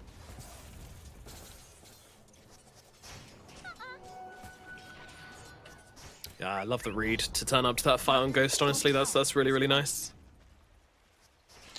Yeah, we spoke about it earlier, right? Yeah, he had a lot of time to practice, and seemingly he seems to be integrating much better with the team. Somnus has the Witchblade completed now as well, so Wow, you're so early. Yeah, it's like this is 11 minutes. The thing that we've seen a lot on Pucks in the last patch was there would be like one null tally, potentially a second into the Witchblade, and then usually like upgraded boots, but it's just so fast. Well, they do find the setup here onto X-Nova. Tianming will take him down, and actually with the wraparound here from SJ, I think RNG might have bitten off a bit more than could chew, but in comes Somnus. The damage is here, as with the leash, and they just tear that Tusk in two. And now they move over towards Yoga Magi as well. Nice little... don't think it's going to be enough, though. The Bushwhack trying to help out there, but No. Somnus gets him regardless, and yeah, Chalice just timber chaining away. Gets close, but not close enough. Oh yeah, this game is looking pretty grim. Like, they have a very strong early game lineup together with Dusa, Dawnbreaker and Tusk, but they're getting absolutely destroyed. Beyond also, he has all spells on cooldown. Ghost. No stun on him though. Yeah, run it off. Oh, he got stunned! Cut down on the tree. Oh, the toss. Oh my goodness, he's dead. Well, bot lane though, Monkey King in trouble as well. Yep, he's been stunned, fire stuns out as well. There is no more escape, and Beyond's going to be able to get the kill in the end there. So Ghost with a pretty unfortunate poor read onto the Dawnbreaker there, thinking he caught her out, but didn't have the damage in the tank. That's a good kill. It's a really good kill. It's a ton of XP going their way, but you still aren't really getting a lot of gold out of it, which is the downside. And the scariest part right now is just that all three of your cores are incredibly poor. What do you build on a Tusk if your game is this bad? BKB. Like that's like literally the only option. But it, like, yeah, that's what I've seen. Is like they just rush the BKB when the game is this bad. But then you're like the no damage hero building BKB. Exactly. Like, I feel like the only reason why mid Tusk can be quote unquote considered broken is the super fast axe that you get sometimes. But if you can't get into that, you might as well just put a CM middle, would probably be more impactful. CM mid is pretty good. It is. It is. I've been, a big fan of that for a while. But people just keep picking Tusk instead in the mid. What about Pudge mid? Dude, Pudge is, that's a hero for sure. I mean, you watched me the other day, you know what I can do. Dude, I have been crushing all of my Pudge games this patch. It has been unfair. It's such a good hero. I really hope it's gonna get into pro games soon. Actually, no, I don't, because it's gonna get nerfed. Yeah, that'll get nerfed, exactly. That's the thing. It's like, just stay on the edge. It's fine with it. Shards. Oh, nice tumbler toy, Kaka. He's ready. Ankle Still the breaker. most broken tier 1 item. Yeah. Oh, yeah. It fits more like a tier 2, to be honest, but... And if you're playing Earthshaker or Tusk, then it is a bane of your existence. Dude, getting that on Pangolier is just insane. Yeah. Or on any hero that has like reach problems early on. And Timbers are so tanky now too with the Sancho already. They're Tusk bringing is in more this, heroes, but they see ZC here. He's under. Yeah, I think he's 2 waiting. victories. Yeah. I mean, ZC's even like, yeah, nah. He's just on 24 reactive armor stacks. Like, Chalice does not care. He's like, yeah, whatever. Try, I dare you. Alright, they find the squirrel instead, though. They'll start to go on Xian Ming here, and it looks like this will be an easy pick-off for the side of RNG, and now they can look to go for more, perhaps. That the try to start onto the Timbersaw, not really working out too well for him. He has got the snowball, but can't use it inside that leash, so will just go down. And now Beyond on the run as well, cannot seem to get away. Silence is out. SJ coming in for this one as well, trying to get the stun off onto Somnus, chooses to land it onto his Chalice instead, but that will mean that Beyond has gone. And they're not done. Yeah, they are not done at all. They're going to get another one on the high ground here as they take out SJ as well. Yeah. Oh, Somnus! Nice play. A little pick off there. Somnus not quick enough on his fingers. You know, prime Somnus last year would have dodged that. He's a little bit too comfortable now, guys. He's definitely vibing on the puck right now. You know, just having a good time, and then suddenly just gets killed by a squirrel. He was probably just shopping, you know. He's like, yeah, I got a ton of gold, 2K, whatever. Buy Blink. They got okay. Oh, I'm dead. I hate Squirrel. Such a strong love hero. this hero so much. Yeah, because you like broken stuff. No, I've been playing it mid. Like, I'm not abusing the support hoodwink. Mid lane's abuse too. You're picking the hero's abuse. That's maybe. It's like fun, picking though. Primal Beast or Marcy. Could Mischief always turn you into a neutral creep? Yeah, because you can hide in the neutral camps. Like, you kill one and then hide in as the third, as like the leftover. It's really funny. But the giveaway is that you don't sleep while the others do actually sleep. Yeah, that's the only tricky part. You don't get the Z's over your head at night. Damn. People in my games wouldn't notice that anyway. I'm gonna try that. Yeah, they're like, huh? Oh, there was like a pretty famous clip actually a while back of someone killing one of the ogres and then like taking its place and just like sitting next to the other 2 ogres. And it just looked totally legit. I mean, there was a super popular strat in Dota 1 cause Ogre Magi literally looked like the other ogre. Like, yeah, that's right. Literally the same. And you just sit there. And obviously you don't sleep either. You don't have to ZZZ, but they're like, okay. How's our Dusa looking though? Dragonlance, almost Mental. So he's sort of back in the game. It's very good for them. But now you're in this like situation where your Dawnbreaker and your Tusk are just glorified supports because they lost their lane so badly, or rather the early game did go so poorly for them. Yeah, pretty much. And Dawnbreaker's going like the Blink BKB build, or like BKB into Blink. So it's like, it looks like Tusk is also just going an early BKB. So they just want to be able to pop BKBs, I guess, and stand in front of them as, like you said, these kind of glorified supports almost. Ooh, they try and set up onto Tiny in the top lane, but interrupted, but the snowball comes through to try and break the leash here, and that is a very nice play. Galen's kill onto Kaka. Now, can they get away with it? It looks like they can, those meddling kids. Man, the new Timber Saw chain, the range decrease coming into play there. Otherwise, Beyond would be dead. It's okay, we're all getting still used to the patch, Chalice. I don't think he played any Timber Saw this new patch. No time.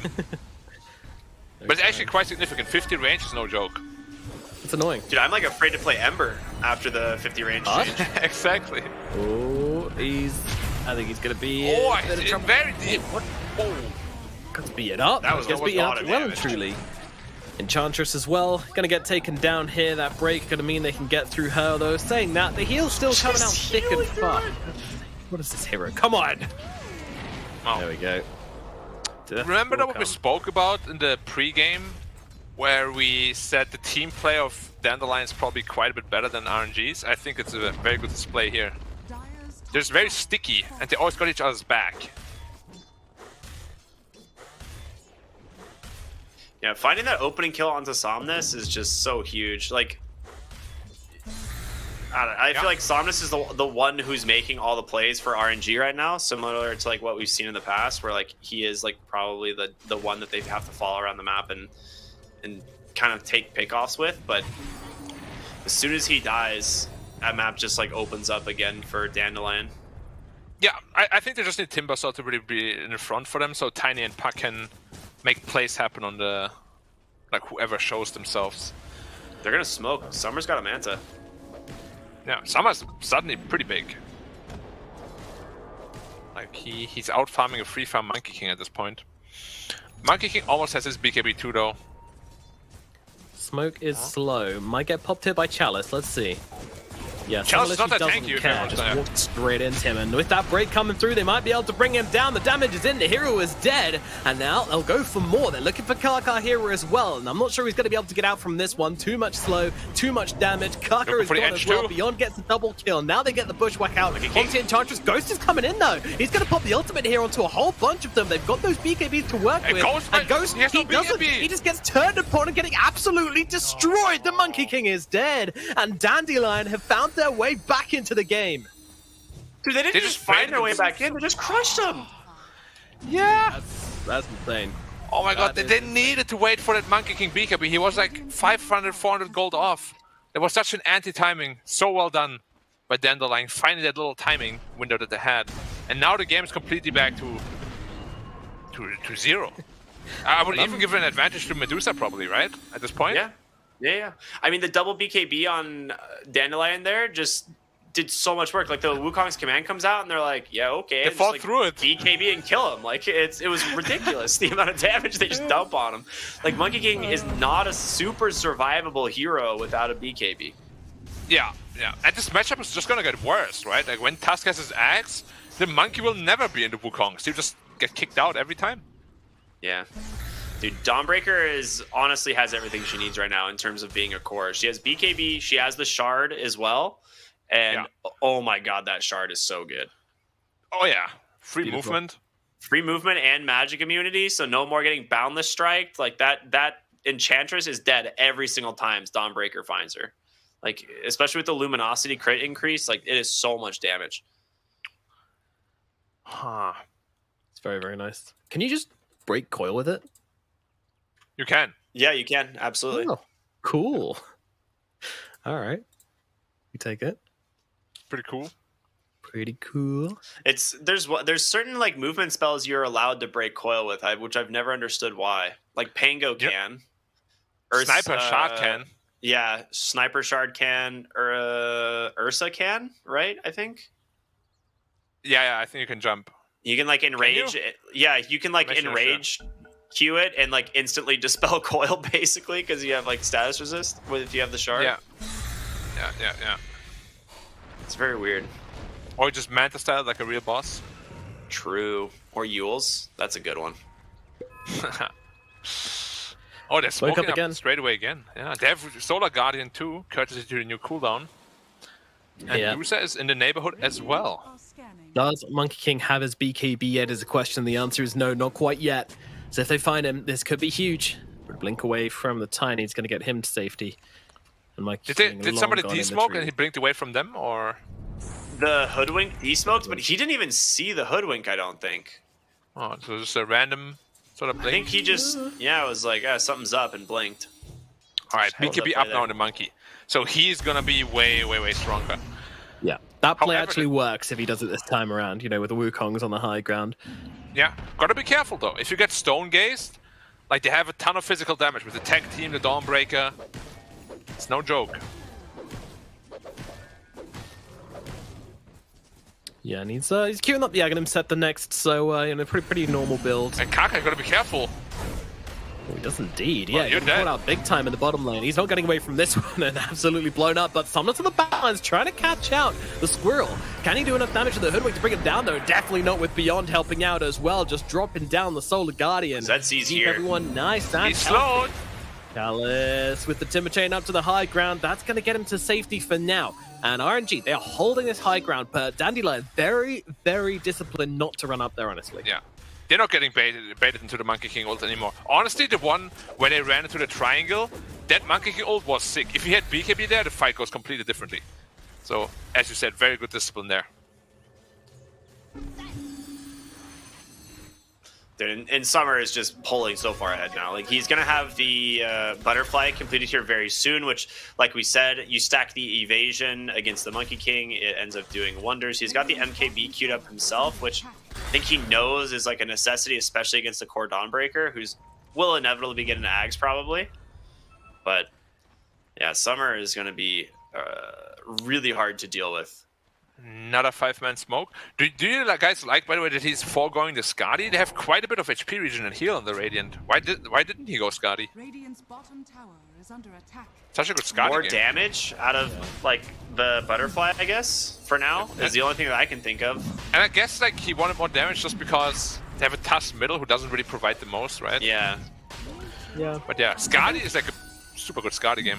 Also, by going for the Butterfly, you're basically forcing Ghost into his MKB, meaning he can't go for the Aghanims, which means the chance of him being able to play his own game and outfarm this Medusa go from like slim to none. I think that's really important. But RNG are going for this Roshan play. It's going to be big Rosh, right? Let's see if they can go for it, though. Beyond is running in. It's really low on Roshan. Are they going to get here in time? I think they will, but in comes Kaka, just trying to hold them back, actually throwing Beyond into the pit. Is that the play? It is. Ghost gets himself the Aegis. It's okay for RNG for now. Now, what can they do off the back of this? Well, the answer Chalice is bleeding. Get themselves the hell out. Yeah, they get their Monkey King away from here. They're going to leave Chalice. The Chalice has got the Timber Chain away. It's X-Nova who falls on the back lines. And Snowball's a deep one. Whoa, this is really, Dude, that's a fast snowball.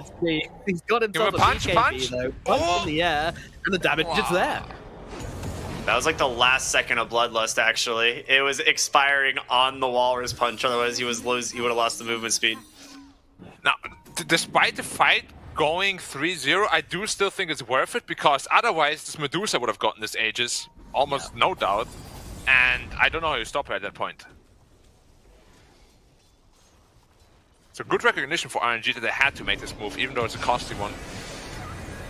Oh, we're jumping onto Dawnbreaker Ghost ult? here. Is it enough? Let's see. I mean, it's not to save the Hoodwink, and Ghost actually just fighting 1v3 at the moment. He has no BKB after this either. He's just dead. There's still He's gonna die Stone twice. You have Stone Gaze. Fight.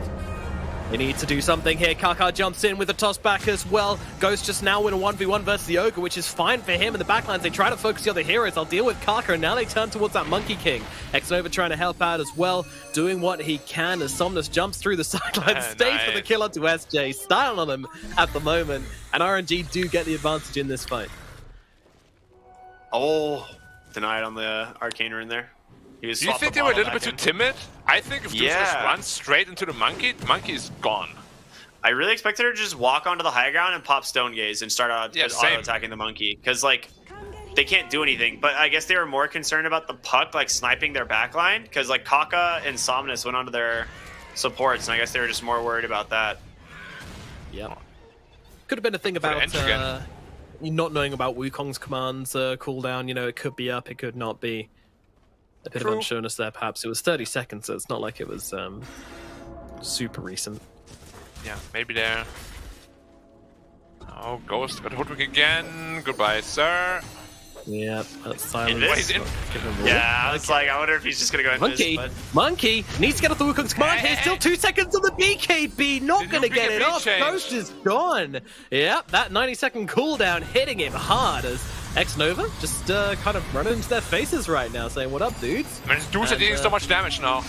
Yeah, he is gonna fall. Chalice as well. I mean, someone that's trying to just again find the Ogre Magi will do exactly that, but what else can he do here? The answer is oh my god, that was close. Dude, ZC, oh man, that was so close. He's kicking people hard. Beyond versus Kaka. Yo, what's going on here? Kaka loses. Fatality.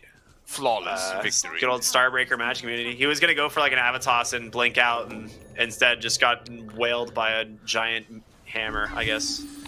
Oh.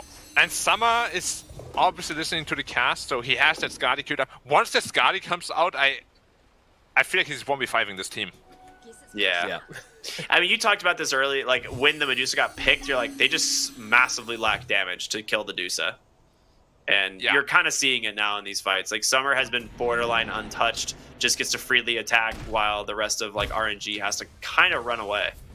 Honestly, that makes the item build even better, right? Because he knows there's not a whole lot of damage to kill him, so he's just going to those really aggressive scaling items. And now look at the net worth, it's replicating that. Yeah. Man, it's so weird how good he's become suddenly. What happened to him? Dude, I told you, like, when I think I was actually casting the game where he was like playing the Tiny and then just like shattered every record. Yeah, but you weren't there in season 1. He was, and I don't want to offend him, he was really bad. And now he's just suddenly really good. Yeah, like, last year hell? in That's crazy. It's the growth has been an absolute pleasure to witness, honestly. Like he's gone from X-Nova, he played ZC. He trapped him in his own shards. Embarrassing. Oh, Kaka against Beyond again. Let's go, round 2. Ding ding. He's got Kaka wisely withdraws this time. Yeah, it's not exactly a fair fight, is it? It's like a not heavyweight really. going against a lightweight there. A bit mean, but Dawnbreaker, you know, she doesn't have mercy. But who's the heavyweight? Tiny's probably heavier. I don't Edge know. is running through Dusa. You seen them thighs, Black? Come on. You crazy?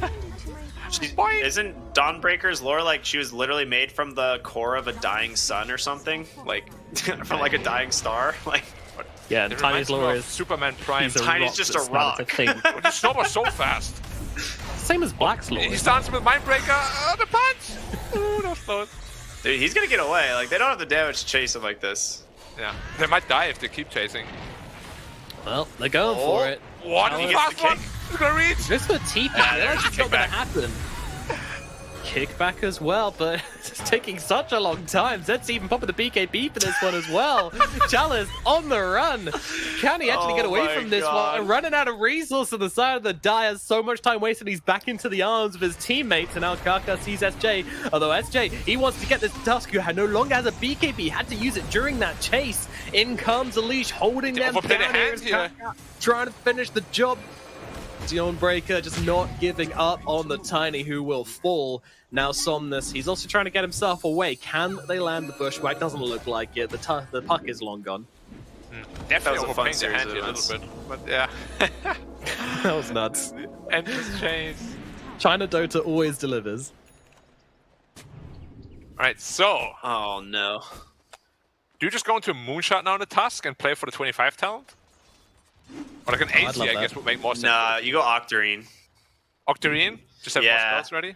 You go Octarine because you have the Psychic Headband, and the Aether Lens combined with it gives you like 500 For the plus kick? cast range on Walrus Kick. It's insane.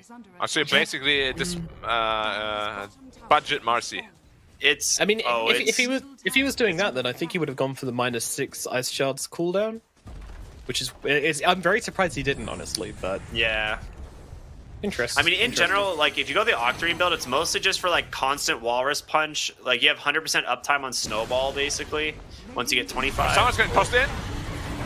They are indeed inside of Wukong's command. Some are in a lot of trouble as Ghost spots BKB. He's out of mana, but he's also able to maneuver himself out of the Wukong's command. And turn around the puck's being caught. Somnus is gone. Chalice trying to take it into the front lines here, just running at this Medusa. They need to bring her down. Can she fall? The toss is there. The damage is out, but they will be able to get the kill. But Ghost is going to go down at the same time as well. Chalice trying to rip himself through the team fight. He falls. 3 dead on RNG. SJ is going to form the sideline to X-Nova eventually. Is he? Is he? In comes the Bushwhack as well. Is he? Standing his ground. Oh my god, they kill each other off. A hell of a fight here. But RNG are the ones who end up falling big time here. And they did lose their Medusa on Dandelion though. Ooh. If Dusa's 25 there, she does not die. They caught her just before that mega power spike, but they're still gonna lose at least Talk, maybe a Rex. I mean, you have no buyback on Puck or Monkey King. I can't imagine you can stop this. Like, they have plenty of tower damage here. Or building damage, rather, now. Yeah. They even forwarded the mid wave to slow down Kaka from cutting it, so just trying to waste his time here. And they're actually going to TP back on the Hoodwink. Dude, if he actually catches him... Ooh, nice force staff. Blink up in 2. Nah, he doesn't got it. There were no... Oh. Blink away, TP out. Will Tianming guess it? No, he won't. I had the Bushwhack on cooldown anyway. Yeah. Alright, nice play from the Tiny. Massive advantage to the Dire. Yes. Well, they already had a massive advantage, but now an even bigger advantage. Honestly, Dusa dying there is really good for the team, because they're all really high level and net worth now. Look at the Dawnbreaker, overtaking the Monkey. Dude, look at Tusk. Tusk is now 24 after that fight. Yeah. I want to see what item build it goes for, really. I really hope it's the Octarine. I really do. Like, Octarine sounds like the most fun, too. Octarine, when you get to the 25 Snowball cooldown, it has, like, basically... It literally has no cooldown on Snowball. And then on top of it, like, your Walrus kick is just so impossible to play around. Yeah, the range like, of you just the get Walrus Snowball, well. Walrus punched, Snowballed again, kicked, and then Snowballed. It's like, you just don't get to play the game. It is so... impossible. The range is Focus really nice on the kick as well, honestly. They've got a double damage on Ghost though. Let's see what happens here. Kaka trying to help out on the low ground here, but Chalice, he's just getting his life melted away, and there is nothing they can do. And the kickback as well onto X-Nova, going to get them the extra kill Ghost here. GG? Is it? There's a lot of damage coming through with the Monkey King. Ghost, he pops a BKB, but in comes the Stone Gaze from the Medusa, and he sets himself up. Ghost, no! That's not how that was meant to happen. Summer gets himself a double kill, one of them being that Monkey King, and that is a bad state of affairs. Bleeds out to the vessel. Puck. Yeah, well, he doesn't really care. He has an Abyssal Blade. You deal like 20 damage per hit. Like, Beyond's like, where are you, pesky human? Well, Fairy, I guess. He got crit 3 times in a row there on the Monkey King. I was like looking at the death summary. He took literally crit from Medusa, crit from Dawnbreaker, crit from Medusa, and was dead. I think the only way he fights there is if he actually turns around and does the Wukong that way. But then, it's probably not going to win him the fight either way. So now Medusa Aegis with an Aegis. and the shard, free mana. Should Looking for for Puck. about the shard? You just... A shard on Medusa is just always nice for the free mana that you get. Yeah, I guess that's true, huh? Yeah, it's not great this game, especially because it doesn't have Axe, but you know, it's for free. Might as well. Might as well. Although- Setsi went Shadow Blade. Oh, okay. No Moonshot even. Wow, that's a twist. Well, whatever. Hey, you saw what SingQ did. He went Moonshot BKB on a 4 That was tusk. very fun. Oh, that's amazing. Yeah. So why wouldn't he do it on a 2 tusk? But Yeah, again, especially when you've got Bloodlust already as well. Like, I feel like in this team, really nobody plays for the glory of YouTube or something, you know, or Reddit. They all just want to win. yeah, They go for yeah, those like you're really right. good builds. Yeah. There's no egos in this team. That's definitely what it feels Yeah. like. It's so nice too, and none of these players got poached either. No. Like we were. maybe Goodbye, expecting. X-Nova. Bye. Dire's bottom tower is under attack. Well, Walrus Punch, Wow. 12% Okay. proc chance, right? That's not bad. Yeah, and now Dusa, effectively, what, 10k health times 2? Well, good luck. Look at how You they need move one together Wukong to as kill well. her. Plus a Wraith Pact, you know, just for fun. Yeah, just... It looks so stupid. Oh, they're going on Dusa. Oh, throwback here as they just try to get onto Summer. Can they get on Ghost are Wukong's getting part? They're not ripped using Wukong, so Ghost is getting absolutely no. eliminated. Doesn't have the armor to fight where's off the the Wukongs? Medusa, and now they end up dying. Oh my goodness, no buyback available to Monkey King either. And the GG is cool. Wow. RNG tap out of game number 1. Dandelion pull it together and make it happen as they take the advantage in this series. Dude, Wow. Hoodwink sniped that Monkey King for half of his health before he got the BKB off. Like a frame before he got the BKB off, he lost half his health to the sharpshooter. Yeah. The only way this last fight goes any different way is if the Wukong is already cast preemptively. But even then, the Aegis respawn, Wukong's is gone. What do you do after that? It was pretty much an impossible situation to win at that point. So, but yeah, Dandelion, man. Great draft. Team play off the rails. Their beginning was honestly not good at all. But they recovered so nicely. Yeah, they fell back to what it was. I think we were looking at the charts. It was something like almost 5k behind it, like just over 10 6k minutes. behind, I think. Yeah, it was. They fell behind really early in this game. But yeah, they just came back with a vengeance, dude. Summer had so much space to farm, and then that double BKB timing into that fight, like that smoke into the mid lane with Manta, dude. That was game changing. But you can see where it fell apart for RNG, right? Like the first death for Summers on the top when he didn't pay attention just for a brief moment, and then mid lane he tries to do make action happen again. He dies one more time, and the entire gas is gone for his RNG team. It was all Summers again, and perhaps some issues from the past are plaguing them once more. But this Dandelion team is amazing to watch. It was so fun to watch, actually. Reminded me of LGD at some points even. That's big praise. Yeah, that's huge praise. But I think well earned, honestly. Like they LGD's thing is like you never feel good when you're playing against LGD. It doesn't matter how far ahead you are. You always just know they've got a plan. And like the way they talk about games as well, like post-game interviews, you're like, oh, were you nervous when you were like 20k down at like the 25-minute mark? LGD always just say, no, we knew we were gonna win. We didn't really care. They're super cool, and that is what I'm seeing from Dandelion here. Like they were this far behind, and they weren't choking, they weren't panicking. They knew the plays they had to make, they knew their timings, and they stuck to them absolutely beautifully. This was a great game to watch from them. It was. This is. No. Okay, I thought it was like, is this the pickoff already? No, you can see like they have it's 11 minutes into the game, just about 4k gold lead. And yeah, it's shortly after this fight. Yeah. Where he gets picked off on Somnus. But yeah, it's again for RNG, I don't think you can like I don't know if burdening is the right word, but you can't burden a single player with so much responsibility, Like I don't know if Somnus feels like he has to make all these plays happen all the time, but it feels so forced at times, He's always going in 1v4, like trying to juke out the enemy and stuff. Mistakes happen. Nobody's perfect. Yeah, that's true. And this Dawnbreaker hero seems insane, by the way. It does. It's like very good. It didn't get picked once at the major, which blew my mind because it felt like I already felt like this hero was very strong, but it is just crushing it in every game today. Yeah, we were seeing it in China from the start, and these guys have been scrimming with it non-stop by the looks of it. Like, I'm fairly sure we can say that. Like, they have been scrimming non-stop with this hero. Same with Marcy as well. China very, very on it with being fresh, keeping up with the meta as well. And no surprise to see them absolutely mastering the hero in this game for sure. It was a huge impact. And it kind of felt like it was doing what the Tusk wasn't in terms of the team fights. Like, giving you that huge impact, giving your team the backup they needed to be strong. And yeah, I do want to talk about Ghost a little bit as well. I think we're seeing remnants of the regional finals version of Ghost coming out here a little bit as well. And I hope that's not too mean, but that kind of second guessing himself, like not committing to the Wukong's command twice. In the last 2 fights, he didn't get off Wukong's command, which to me is absolutely insane. Why do you think that is?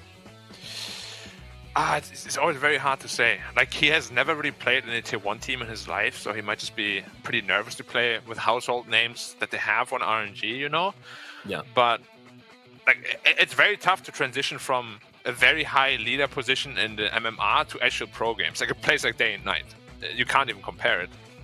And maybe he just needs some more time to grow and gel with the team and whatnot.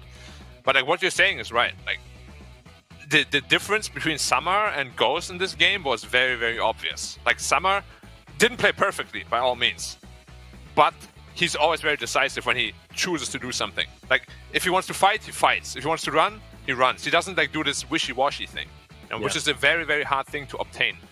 Yeah. Is it the Tusk threat as well, which means that he can't pop the Wukongs just on a mechanical basis, right? Like if he gets kicked out of the Wukongs, then it's just like over, right? Yeah, you do kind of need the 25. You actually do need the 25 talent this game. And that's like... You do, but like you gotta trust your team, right? Like because Somnus is not dumb. Like if you tell Somnus, I'm gonna Wukong here, like you gotta keep the Tusk in check, like something will happen, right? Like he has teammates too. But if you don't Wukong at all because you're afraid of one hero, then the entire reason why you pick Monkey is gone. Yeah, you can't, dude. I mean, dude, those 3 crits right there was really good. You're exactly right. Like the fact that like as soon as that tossback comes out, like I feel like the Wukong should have been channeled already. I can't believe he doesn't Wukong right there. Like that to me is just. Well, that's the question though. Was it communication or was it just him making his like own decision? You know. Like, well, we don't know. Yeah, for sure. I mean, she has the Aegis, right? We all know. We've seen so many Monkey Kings. You know, the idea generally is like, if they have Aegis, you want to try and kill them off before their first life, and then when they respawn for their second life, you've got the Wukongs on top of them, easy peasy, dead again. It's the dream scenario for a Monkey King. Unfortunately, in a game like this, you can't wait because you're not killing this producer up the first time around. Wow, yeah, 808 GPM. I didn't know Shadow was this handsome before. He wasn't. He's been through a makeover. He transformed over the years. Yeah, the last 2 years didn't just make him a better player. He's a different person too. Absolutely. Look at that confidence, like vibrating, radiating from this face. Absolutely, yeah. I mean that pose. You know, I haven't seen other pro players make that pose before. All the others just have their arms crossed, but he's given us the whole the catalog, the clothing catalog look. Yeah. Might have a new fan in me here. He's awakened something in us. But yeah, big Summer fans over here. Change his name, change his gameplay, change his look, and he is absolutely dominating right now. But of course, just the first game. I'd like to see a different draft coming out from RNG in game number 2 at the very least. I feel like just a lot of lackluster heroes in this one, and this Puck hero I'm yet to be convinced by. You know, he had the best performance in his team for sure, and I still don't feel like it was enough. But that's kind of RNG for the past 5 months in a nutshell, really, isn't it? Yeah, it might not even just be a hero thing. It's just Somnus is an incredible player and does some really good stuff early on. But yeah, it just kind of feels like things fall apart for them into the mid-late game. It's rough. I don't know. Absolutely. I do think the draft was a little bit weird, though. Like they do definitely lack a lot of control. And if you want to have some sort of synergy with Monkey King, I feel like your offlaner has to bring control to the table, and instead it's a Timbersaw. So I don't really agree with that part of the draft. I don't know what the approach there was either.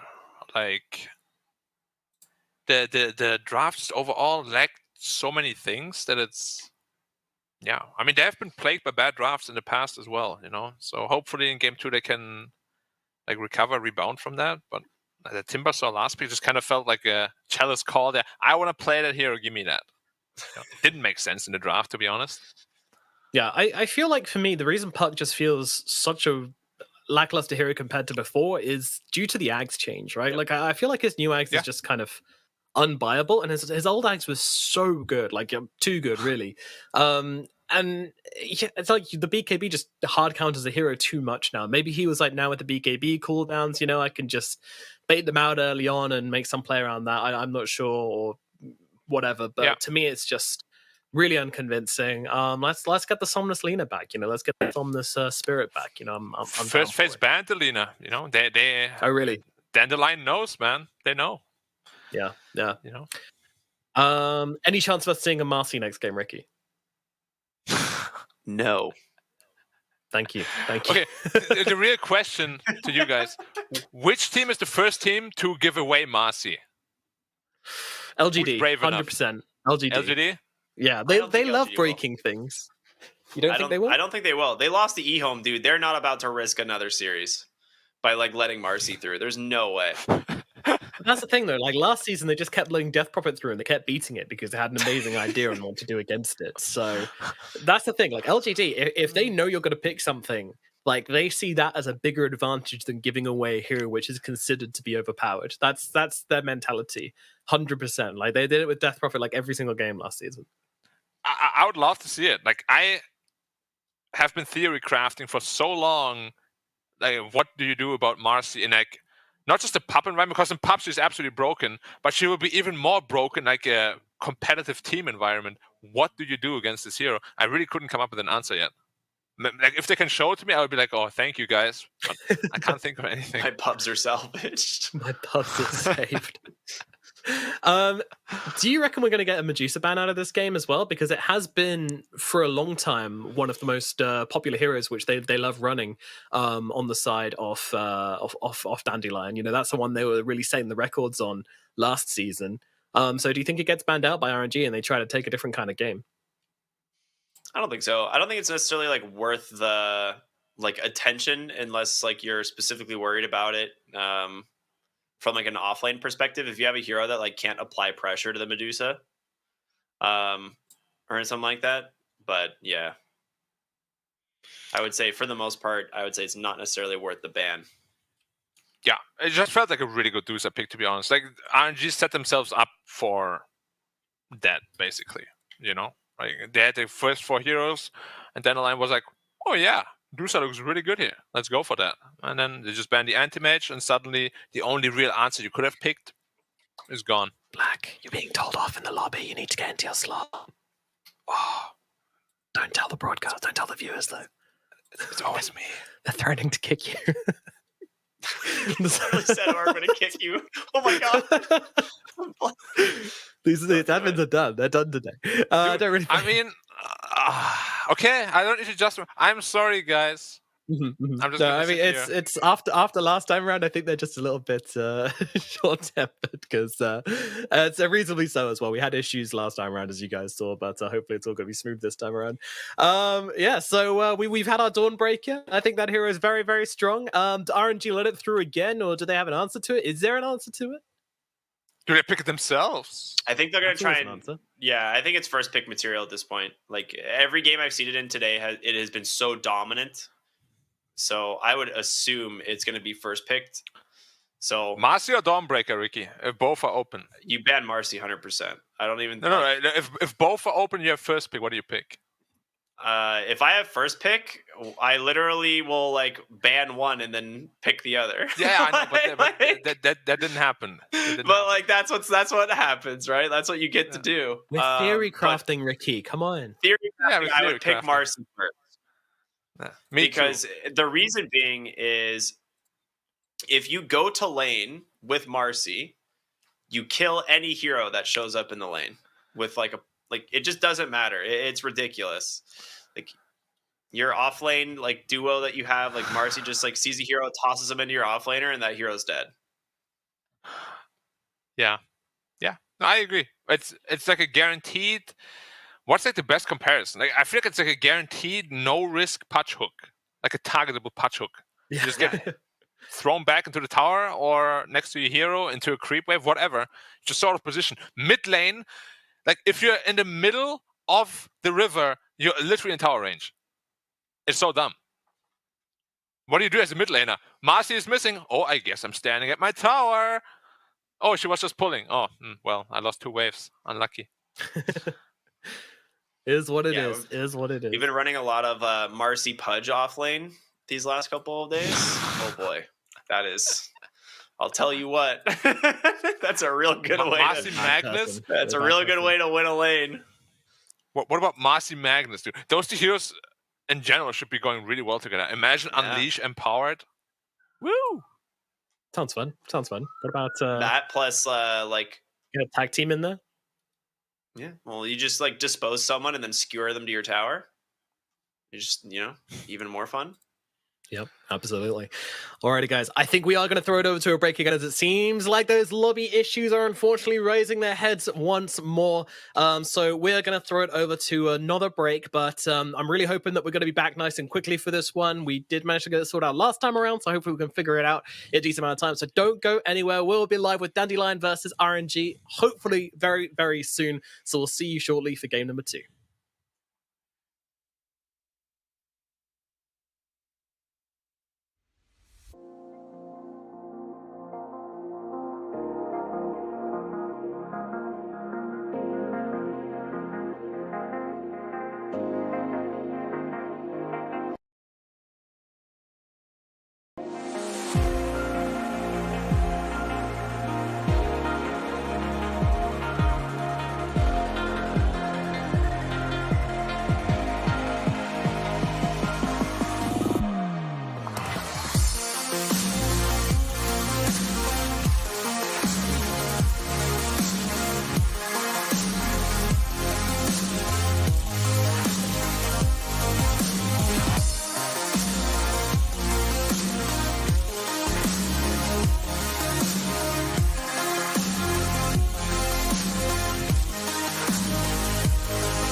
英雄之前，你不曾拥有姓名。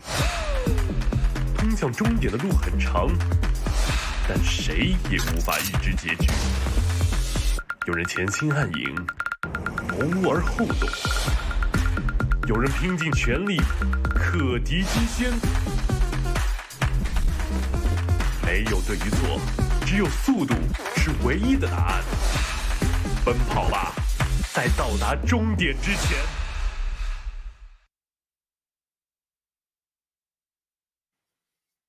Hello and welcome back. Yep, I told you it wouldn't be long and I wasn't lying. So if you're getting a drink or if you're having a wee, get back here. Just stop mid-flow because we have got a very exciting game number 2. And I'll tell you why it's exciting. Because we have ourselves a Marcy in this draft already. So let's jump straight into it and see exactly what is going down here. So Dandelion had first pick and RNG chose to ban the Pugnet and the Dawnbreaker. Interesting. Right. How about you explain yourself right now, Ricky? Thank you. Dude, come on! You're gonna call me out like that, man.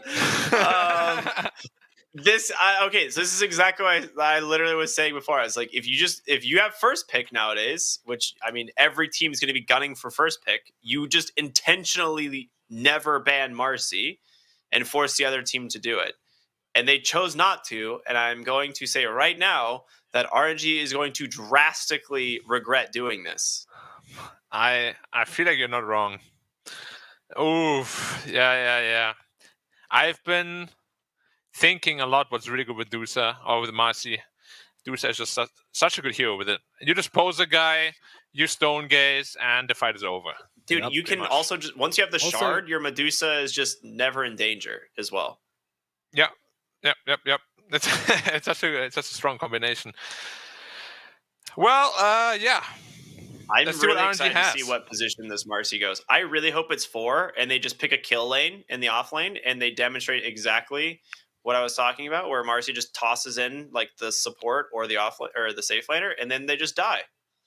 What's best with Marcy offlane? Pudge. Yeah, Pudge or Dawnbreaker. It is unironically Pudge. I'm pretty sure Marcy Pudge is like one of the strongest offlane duos right now. It is unbelievable. Because Marcy just has like play Orb of against Venom. anti-mage? Like, I don't know what you do. You ban like Lifestealer. That's like about it. Yeah.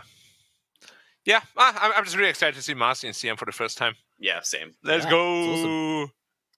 By the way, what is the kind of like, I don't know what it is. The thing in the middle of the floor on the RNG boot camp. Oh, let's see. Massage table? Or what is that? That's a medical gurney, you know, in case someone gets in trouble. I have no idea. Oh, It's a trampoline. in case they lose, the worst performing player gets to go on that, and They have to sleep there. You know. So No. cot. I mean, yeah, they'll roll away sleep. cot, you know. Yeah. They'll sleep forever. You're not allowed to leave this building. You just got to play pubs all day, all night, and we'll tell you when you can leave, and that's where you sleep. Goodbye. Good luck, sir. Yep. And Ghost is like, well, I'm planning on doing that anyway, so sounds good to me. Thank you. See you tomorrow. Would love to I've never comfy seen bed. anyone be so happy about his punishment. What's wrong with him? Whoa, like, Somnus. He's got that lead. No more headset on. That's Steve's And guy. Look at him. Gamer posture right there. Yeah. Oh, and the camera plays like just like the half of his head. You know, something which was interesting was like talking to all the players at the major, and all of them were really nervous. You know, well, a lot of them were really nervous about being in front of a crowd again. And like something like a lot of the more experienced players kept saying was just like, just recreate whatever you do at home. You know, like remember how you sit and just try to copy that position, and like you'll feel like relaxed and in your element again, and it will all go away, and you'll be able to just forget about the crowd. You say that, and then someone's gonna put their feet on the desk, and then no one Take can their use the pants desk off again. Yeah. It's just gonna get real weird real fast. Yeah. I've Play seen like I play gamer at home. postures Okay. before. It is odd. Wait, so let's go through the bans. They banned the Puck because it's a very strong combo with Marcy and Dusa. Okay. Ogre ban. Honestly, the Ogre looked really good the way the game went in the end, didn't it? Yeah. I'm still going to say Undying would have made the whole game much easier, but you got my respect anyway, Dandelion. You got it. And RNG has no time at all with the last ban already. This is problematic. Yeah, It's Marcy I think- potentially causing problems, guys, already. Who knew? How do we deal with this here? I don't know.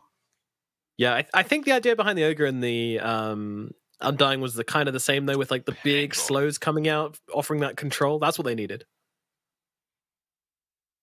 and that's what the Ignite gave Pango them. here. Pango. Yeah. I like Pango against Dusa always, pretty much, because Dusa's so immobile. She doesn't really like it. However, if you ever get Stone Gaze as a Pangoli, you just die. And with Marcy, Medusa actually deals a ton of damage as well, because you obviously get the... Side How much damage is it? 65? Bonus damage or 65 whatever? for 50 lifesteal too. Yeah. Like, if you ever get level 25 on Dusa, you have a Psychic on you, you have literally more than Satanic lifesteal. Which is Pretty fun. Yeah. Pretty cool. Like that. Yeah. Late game Dusa, buffed even more, let's go! Yeah. Free Satanic. I mean, you can get a Nullifier. You can. Oh, that's a space maker. Oh my god. Dude, this time is so nasty, man. Viper Marcy in the offlane? So it could be Viper Marcy, but it could just be mid Viper into the Death Prophet, and I think it's Brewmaster Marcy offlane. Dude, imagine if you're morphling against Viper Marcy, though, dude. Oh my god, you're so sad. People still trying to make this hero work, huh? China region, this is your addiction, you know? This is bad. This is like me, and you know, I took a really long time sucking my thumb as a kid, got really goofy teeth because of it. This is the same thing here with the China region of Morphling. They just can't let it go. Yeah, but we spoke about the potential like weaknesses of Ghost as a player, right? Like the hero pool is not that vast, and he really likes to go back to what he knows best. And now Morphling is being played as a super hard carry, right? It's not this active E-Blade hero anymore. So it suits his place there very well. Is Morphling even like good into the Medusa lineup? Like, is that? I was like, and on paper, I look at this, I'm like, he has like half the attack range. How does like Morphling beat Medusa? Yeah, it's not that good. Also against Viper. Like, Viper is surprisingly good against Morphling, because you just deal so much damage when these stacks build up. Brewmaster is going to get into a Vessel or Marcy, depending on who plays support. You can use another Toxin against the Viper, which is kind of nice for helping bring him down. Yeah, it is. You can also break the Dusa with it. But again, like, they have so much mobility with the Marcy itself. Like, Marcy can literally save Dusa and Viper by herself. Yeah, getting out of the Nether Toxin is very, very easy. Yeah. Now let's see what the last pick is. The Void Spirit. Okay. So I'm just hoping that it is a Viper Marcy. I think it's Marcy 5. You think it's Marcy 5? Yeah, because like Viper Brewmaster is really strong. Yeah, but I mean, whatever lanes they put, it's going to be really strong. So, yeah. What Marcy's going to punish Tiny so hard. Could it be a 5 DP? That's an Omni Knight. Okay. All right. It's got to be 5, right? They just want to protect Ghost. And Omni Knight is very strong, though. Into the Viper, you just remove the stacks and get extra healing for it. And extra strength. Yeah. So you just get, like, I mean, this Void Spirit's going to get an Axe, though, and then you've got the Panda as well. It feels like the backline invasion potential, which is not a thing I've ever heard or used before, is very good on the side of Dandelion, though. And I do worry if that's going to be an issue for the Omni Knight. What do you guys think? I mean, you have AoE Dispel on Brewmaster, Storm Panda, right? Yeah. Ah, yes, that's also an issue. I was like, Guardian Angel just gets dispelled as long as Brewmaster's in the fight. I think this was purely picked for the lane only. Yeah, I think I agree. From the Viper. But like, why wouldn't you have picked a Batten or something? Don't know. Oracle was already banned, which was like a really smart ban from Dandelion. Yeah, it was a good call. I mean, it has some upsides, right? Where when Brew Spirit is on cooldown, like whoever is repelled is very, very strong, whether it's the Morphling or the DP. So there are some upsides to it. It's just... I like the burst heal as well, I won't lie. Like, I do like the burst heal. You know, it's a good kind of another option to save the Morphling. If you just give him that extra burst of health to get him that strength morph off, that can work as well. So, I mean, you know, it's X-Nova. He knows what he's doing, that's for sure. He's definitely considered all the options, all the pluses and all the negatives, and arrived at this conclusion by himself. But yeah, is it enough? I don't feel like this is a convincing draft from RNG, but that said, I don't feel like it's super one-sided like we all felt last game. What are you going for in this game number 2? I mean, if I don't say Dandelion, my whole speech earlier about Marcy being super broken means nothing. So I am going Dandelion. Good. All right, we got one for Dandelion. I'm going to go Dandelion as well, just because. And make it 3. All right, 3 for Dandelion. Wow, so we're all expecting RNG to get 2-0'd in their first match of the DPC, and more importantly, Dandelion's take it, and in they go onto some spawn. He was about to throw. Connect with Dispose, though. So close. The hands were up. Hands up. As soon as Marcy gets her hands on you, you're just dead. That's just the way it works. The mana cost is 90 on all levels. Dude, all that spells cost so little mana. 30 seconds to battle. What? Unleash cooldown was the buff, okay. Yeah, they like reduced Unleash by 10 seconds each level, but slightly nerfed Dispose throw distance, which makes sense. Yeah. Unleash is still rubbish, to be fair. You think so? Yeah, I think Unleash is rubbish. As a support, which the heroes only play that at the moment. You actually think so, unironically? Unironically, I think Unleash is rubbish, yeah. I think he's going to clap some asses and you'll see. Yeah, I'm waiting until Marcy hits 6 and solos the Morphling. You know, that's what I'm excited Oh, he wants to throw him up the hill? He's like, come on, get over here, dude. Come on, Kaka. You want to come hang out over here? It was so funny. Morphling pinged in. He was like, "Don't do it, man. It's a bait." He was about to as well. He almost did. So they changed up lanes a bit. And it's going to be Marcy in the safe instead. Okay. Okay. You're right outside Now. tower range too. You gotta be so careful. Yep. Like, you can already see the movement, man. They're like, oh. And, yeah. Look, I can already see the entire cast. I'm just going to look at Marcy. I'm going to be looking at Marcy the entire time. Yeah. Be a bit careful though. Kaka's actually done so much work with this Tiny just going tree grab level 1. Yeah, he did it last game too. This right click actually hurts. A lot of damage. Instead of hitting creeps, he's just like, I'm gonna bonk heroes with it. It's fantastic. Yeah, 2 iron branches and a fairy fire, and that's all it needs to go to work. Oh, that's actually nasty. Wow. And one poison attack triggers the brew thing. Yeah. Cinder Trigger brew. Cinder Brew. Oh wow, Yeah. that's annoying. But also you have to double repel, so both gets removed from both heroes. Very Swings nice. and roundabouts. I did not believe that Omni actually needed to change where repel goes on him and an ally. I feel it's a little bit too much. I mean, it's super Does it successful. apply the so- same status effect to both of them, or is it just a Yeah, it dispel does. on Omni? With everything. Alright, that's pretty good. Yeah. Ability is literally broken. Oh, it is the 3 Viper. I'm stupid. I didn't realize Viper was the 3. Yeah, I mean he's still outputting a ton of Harris. But you can just see how good the Heavenly Grace is once you have poison attack on you. And if you hit him as a Morphling, you get the corrosive haze on you, or the corrosive skin on you as well. So it's 2 debuffs that you dispel for the extra region. Yeah. Once you get level 3 on Viper, Not bad. though, I don't know if Heavenly Grace is going to be enough. Like, I don't know if X Nova can keep the mana up to deal with the... Let's just do Amount the of math. So level 3, it's gonna be... what? Like 14 strength and 14 HP region per second. Some Pretty good nice. mathing. Great job. I didn't believe in you, Thank I'll you. be honest. I was expecting you to give up.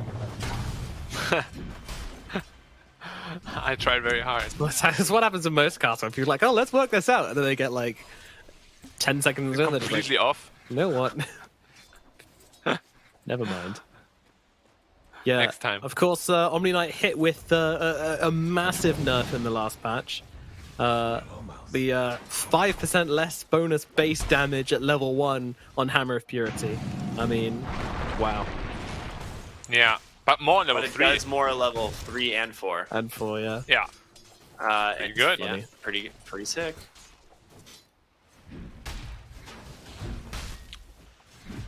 Didn't they do something else to it, or no? Is it just no, that? just that. As they get Oh. first blood. Down to the bottom lane. Surprise! Yep, Summer. Brings down challenge. You know, I would say it's not a Marcy effect, but that would be a lie. Yeah. Wait a minute, DP getting Tiny. tossed back in. Go for it. Yep, there it is. Oh, jump in. Throw back. Kaka, they look at Might the actually ground. find out. Marcy under the tower. Yeah, taking heavy hits here. Kaka will not fall. And Tianming will. So a little bit of an overstep there, in fact, by the Marcy. Yeah, Didn't use the sidekick. Has been killed. they didn't. Yeah, I think that was the difference. That extra damage would have killed the Tiny, I think. Now here's the question also, how comfortable are all these players actually playing Marcy? Right? Yeah, that's a big deal. The new kid on the block. Ooh, Kaka misses a toss back. That's very rare. Radiant's middle tower is under attack. How's our middle lane going, guys? Mid lane should literally just be a trade farm again until both are 6, and then rotation should be coming. Dire's cult has been Do you guys think mid lanes are Did you kind have, of boring at the moment? Yeah. Kind of what, sorry? Mid lanes, I don't know, like no one tends to die at mid anymore. Everyone just kind of trades. farm. there's Been that too way much for a while. region with the water runes and stuff. Yeah. This was the one thing in map changes that I was hoping they were going to make. I didn't care for any other map changes. I think the map's pretty good. I was like, just change mid slightly, you know, in some capacity. Yeah, I would like lane. that The as well. exact same. Fight taking place as Kaka's kind of low, but yeah, the spells were used onto the Tiny again, but they weren't quite able to bring him down. They Yeah, rolled her top up. lane Viper is doing Viper things. I mean, Morphling is still keeping up the farm somewhat, but the pressure is definitely starting to mount up. And again, X-Nova is actually out of mana. I didn't realize Heavenly Grace is so mana heavy. Well, they did increase it in the last patch, and that definitely seems to be hurting them this time around.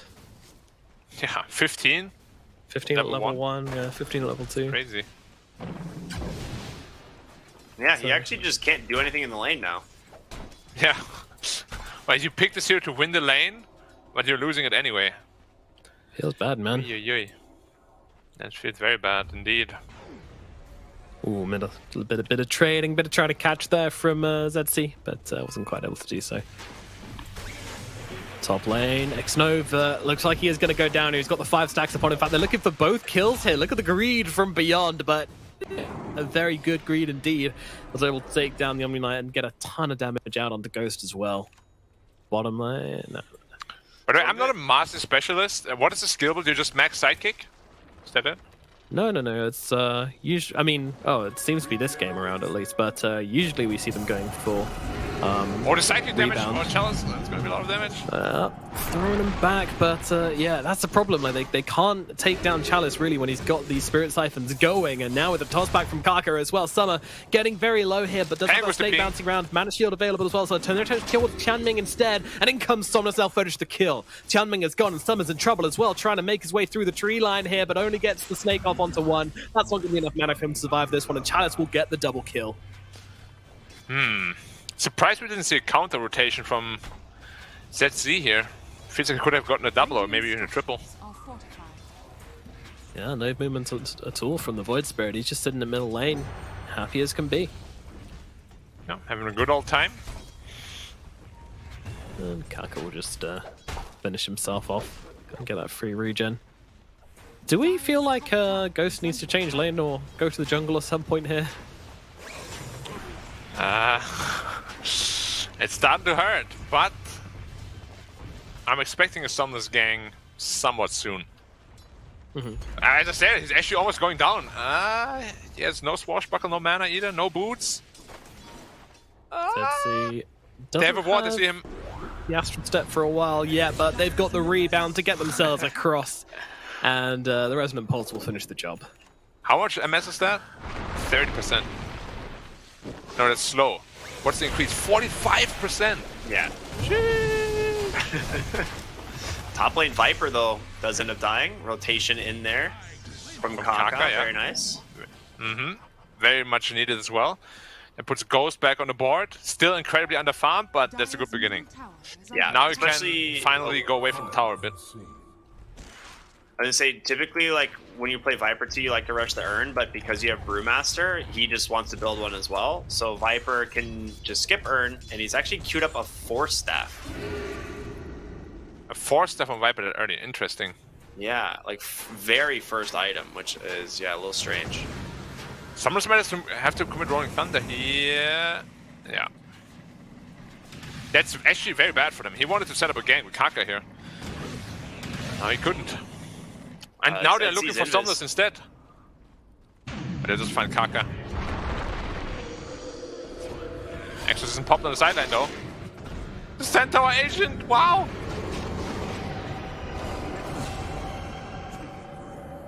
Viper is strong here, be careful, Chalice. He's out of Spirit Siphons. Yeah. Still chasing. Oh, it's a big turnaround. No mana. Get pulled in. Oh, even Summer is dipping too. Wow. I noticed even last game, like the carries were very, very active. Not something you usually see as a Doocer. Yeah, Summer getting into the mix a little bit. That's surprising, but he kind of wanted to move towards a triangle anyway and just kind of ended up being at mid, so I'm guessing that's why it was more a convenient stopover, I would say, as they move on to Kaka here. Both try the ZC and Tianming try to take him down, but they're out of spells. They didn't get the kill, so they'll have to back themselves away now as RNG bring in the heroes. Yeah, I mean, so the game is still in a very good position for Dandelion. I just expected a bit more from Marcy. The Marcy effect wasn't quite there yet. It's weird in this 5 position with a Medusa lane, I think. Because, like, also, Death Prophet is pretty strong against it because the Dispose doesn't break Spirit Siphon. Yeah. But yeah, the Medusa is not like a kill lane. When I see Marcy a lot of times, it's like I see this hero picked and then they just like literally run at whoever is in the lane. But Yeah. If it goes Sven, Marcy, or something. Yeah. It's like Medusa doesn't really do that as much. She also kind of likes the movement speed as well to get in and help people, and she hasn't had her boots until now. 10 minutes boots. It's a bit slower. So yeah. That's honestly, I think Dusa Marcy is more like a mid-late game investment, right? Yeah. Like you're not looking to win the lane, but you're looking to get into a strong mid game. Yeah, I think that's part of the reason why she went for this build of going for the sidekick over the active spells, just to kind of buff up the Medusa, help her take stacks, that kind of thing. I think you usually max sidekick anyway. It's definitely your first level 4 of like the basic abilities. It's either like 2-1-2 and then maxing sidekick, or just 1-1-4. I think. Looking for Sama. That hasn't been the case in pub game, like the top MMR pub games, but in competitive, I haven't seen enough of it to know differently. But yeah, when Summer can actually get out of here? Oh, no way. That's a DD Pango.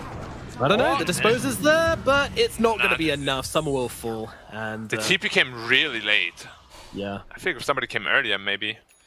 But yeah, overstepping his boundaries a little bit. That's what we spoke about in the pre-game as well, right? Pre-game. Yeah, getting out of position a little bit against these teams, you're gonna get punished. Like this is something he has not gotten punished for in Div 2. He plays in the middle lane, using the Fortify to stop ZC getting the last hit on the tower. But now he just goes in and gets it anyway. Giga chat, let's go. Yeah, I'm really surprised he didn't come in just waste to get both this, astral steps for it. That's what I'd like to see. Yeah, like a real step chat. in, kill it, step out. Yeah, that'd be pretty Chadley. But they want to use the fact this tower is dead to make some plays happen here. And look at Chanming. He's just running straight into them right now. Doesn't actually see X over there, though, so won't be able to grab the dispose. But the range! They got him on to Somnus. And is he going to get himself away? The heals from the Omni Knight's not going to be enough by the looks of it. Somnus. Oh, never mind. It is enough. The Guardian Angel comes out as well, but finally to down by that 5-hander. Another move across towards X-Nova as well. I don't think they're getting him as well, though. They'll be happy enough with the Bangalore pick off, though. Man, Somnus is not familiar with Marcy at all. Like that cast range, you could see he's like, oh. Dude, it interrupted the swashes too. I thought that was going to happen in the very beginning of the game. Like when he was leveling the dispose, that was the exact interaction I was expecting to happen. But Chalice is able to get off both of those spirit siphons, meaning that he is not going down here at all. They bust their whole kit on the guy, and he's just like, yeah, so what? I don't care. Zetzi having to run away beyond under the tower. Ghost is in, trying to get the kill, and will be able to do exactly that. Beautifully done by the Morphling, arriving exactly when he needs to. And now look at the Void Spirit. He's trying to get himself a cheeky little side kill, but just ends up dying himself. And that's going to be 2 clean kills for RNG in the bottom lane. And the tower. Like, really good rotation. It's giving Morphling a ton of space as well. He is almost on par with Dusa now. Exactly what they needed. Nice rotations from RNG overall. Yes. They've been playing pretty good Dota the last like 2-3 minutes. Definitely outplaying Dandelion quite a bit. Yeah, they're showing their potential, that's for sure. Again, like last game, they played really well up to a point where unfortunately a little lapse in judgment and yeah, the consistency of Dandelion, which they've worked so hard to grow, really came into effect. And SJ, those 2 supports are just kind of giving Ghosts Truffles a bit of a ruffling. Ain't gonna do anything. Yeah, I will see. Like, Morphling late game is still very, very strong, right? I haven't actually seen a real late game morph in quite a while. So I'm not entirely sure how strong he actually is in the late game now. Beyond's game is like really rough right now, actually. He only has a single point in Nether Toxin, so his like farm speed is a little bit reduced. Yeah, and he's going for a 4-staff. Yeah. Also, I'm not gonna lie, guys, but the 75 waveform charges talent seems a little too strong on Morphling. I don't know. Oh, for me it's 1.5. Oh, you rolled low. What did you get, Ricky? I got 1.5 as well. Yeah. Unfortunate. Plebs. Yeah. I'm still doing 75 waveform charges. I'm okay to do, man. Sometimes you get a good RNG. Yep. Oh, mine's got up to 160 now, actually. Wow. How did you just re-roll into a better number than that? That doesn't make any sense. Yeah, I don't know. I clicked off it, clicked on it, and now he's at 160. I guess he leveled up, but yeah. Got huge waveform charges over here, bro. As they jump onto ZC. Not a huge commitment here, though. Somnus, though, he's coming around the sidelines here. There is still another Astral Step available, and they're going to force it out of him as ZC getting down to the low ground here. So they turn their attention towards the Brewmaster instead. And I don't think he's getting out of this one, okay. Ghost will grab himself the kill. Look for Beyond now. Finding the pickup. That was the defusal there from the Pango. It's like such a strong power spike for this hero once you get it. Yeah, especially against his Radiant lineup, so mana heavy. Yeah. Well, they found the Marcy on the sidelines here, actually, and she is getting absolutely beaten down. The disposal will come out, but it will not be saving her life here as Chunming falls. She unleashed her anger just as she died for the future battle. Yeah, but a lot of people don't know it's actually a basic dispel, so... You know, something can save you. Yeah. If you pop it immediately when you get the diffusal blade on you there, I don't think you die, but... Yeah. But again, I don't think most people are actually very familiar with Marcy just yet. It's going to take a while. Yeah, especially, like, specifically pro players as opposed to, like, just pub players. Like, pub players will play, you know, because why not? It's just they're playing for MMR, whereas, like, if you're on a team, like, you're playing for, you know, what you're going to be playing in an actual DPC game. Oh yeah. You also physically can't pick it in captain's mode, but I'm sure these guys would have played all pick just to play it against each other before it dropped. So I don't know if that's true, but it seems like it would make sense. I'm just gonna say, I mean, no offense to any pro player, like you could pick, or you could let the best Marcy player on Earth stand in for your team, and he would be doing way better. And that's true for any team right now. So you're saying they need to practice these heroes more? Yeah, for sure. I mean, it just came out fresh, what, like 2 days ago? I don't even know if people expected it to be in CM still, you know, for the season or what. They did. I mean, at least the CIS players knew about the hero going to be strong. How did they know? Well, I don't know, but... Well, they didn't know it was going to be released, but I spoke to, I think, Seneko, and I spoke to... Celery, and both of them said that they're expecting Marcy to be very popular. And what are their sources? Man, I need to up my game a bit. No, they just thought it was going to be popular. They didn't know it was going to be released. But Omni Knight being down a little bit here, but he's going to be okay. Primal Split? Wow, that's a very early one. Sniff him out. They know he's there! Oh. It's close. Jump over. Actual gymnast here, Miss Marcy. Consider an alternative. Yeah, that looked. That to me reminded me of some Heroes of New Earth, like Monkey King stuff right there. Wait. He's going for a super early axe on Morphling. For what exactly? Ooh. Interesting. I thought it was terrible. Morphling steals. I'm trying to wrap my head around it. I can't quite see it. So you steal 20% of the stats when you morph into that hero, but then you also have to be that hero. Does he just want to cosplay as a better Dusa, perhaps? Yeah. That's what I was wondering. It's like, is the counter to Dusa just be Medusa? And make Dusa 20% weaker? You steal... Like, you could literally just itemize like a Dusa would, right? Yeah, I guess. You just, like, steal 20% of her agility and 50% of her attack speed. It's 50% of the stolen agility will be attack speed. Oh, is that how it works? Okay. Yeah, so... That's like, at the moment, Medusa has, like... How much? Like, 125 agi? Wait, do you actually steal... Oh god, let's not do maths again, Wait, do you actually steal the attack speed, or you just get it? No, you don't steal any attack speed at all. You steal agi, and you No, you steal all stats, based right? on the stolen agility. Sorry, yes. Yeah. Wait, no. If it's agility, it will steal attack speed. No, it does steal attack speed. Does it steal? Oh yeah, it does say it will steal attack speed. I'm not sure that's how... maybe it does work like that then, yeah. And 20% of all stats stolen as well, right? Says. Yeah. Alright. The anti-Medusa build. Let's see if it works. This is clearly something which he's tried before, but Somnus getting pretty low in the middle lane. He's got to get himself away here. As Tianming is chasing. Oh no! Because Ghost went in? Oh no, that waveform was rough. Unlucky. And now Ghost out of position completely, but Yeah, he's getting healed up by his Omni Knight, so we'll be okay for now. Heavenly Grace. Heavenly Grace indeed. Getting Definitely spun a big up grace though. now, but Waveform in 3. Heavenly Grace of cooldown in 3. Snow's good. He's got him. He's got him. And easy to be out. Okay. Yeah. Sorry, we're supposed to make that bit exciting with our jobs. That's fine. We're professional. That's I've just they're been playing sitting around with each here- other a lot here. It's very it's a very tense game all of a sudden. I've just been like trying to understand this Morphling Aghanims for like. I think he's half the actually just game. trying to cosplay as a Dusa. Yeah, I think that he is. It must as be well. that. But the thing is, just look at the farm difference between the two already. And it's just gonna get bigger and bigger and bigger. Yeah. Once that Skadi is up, you know, Like, you're you're still not Still gonna more be able to- duration talent really bad. They have That's to the fight only when they that have makes the it good. Zags, that's the thing. But let's see. I mean, he will have the morph duration talent for sure before he finishes Axe, but... Oh, can he escape? Yeah, should be quite easy. Nice. Whoa, whoa, whoa. Playing with fire, that's that. But more space for the Dusa.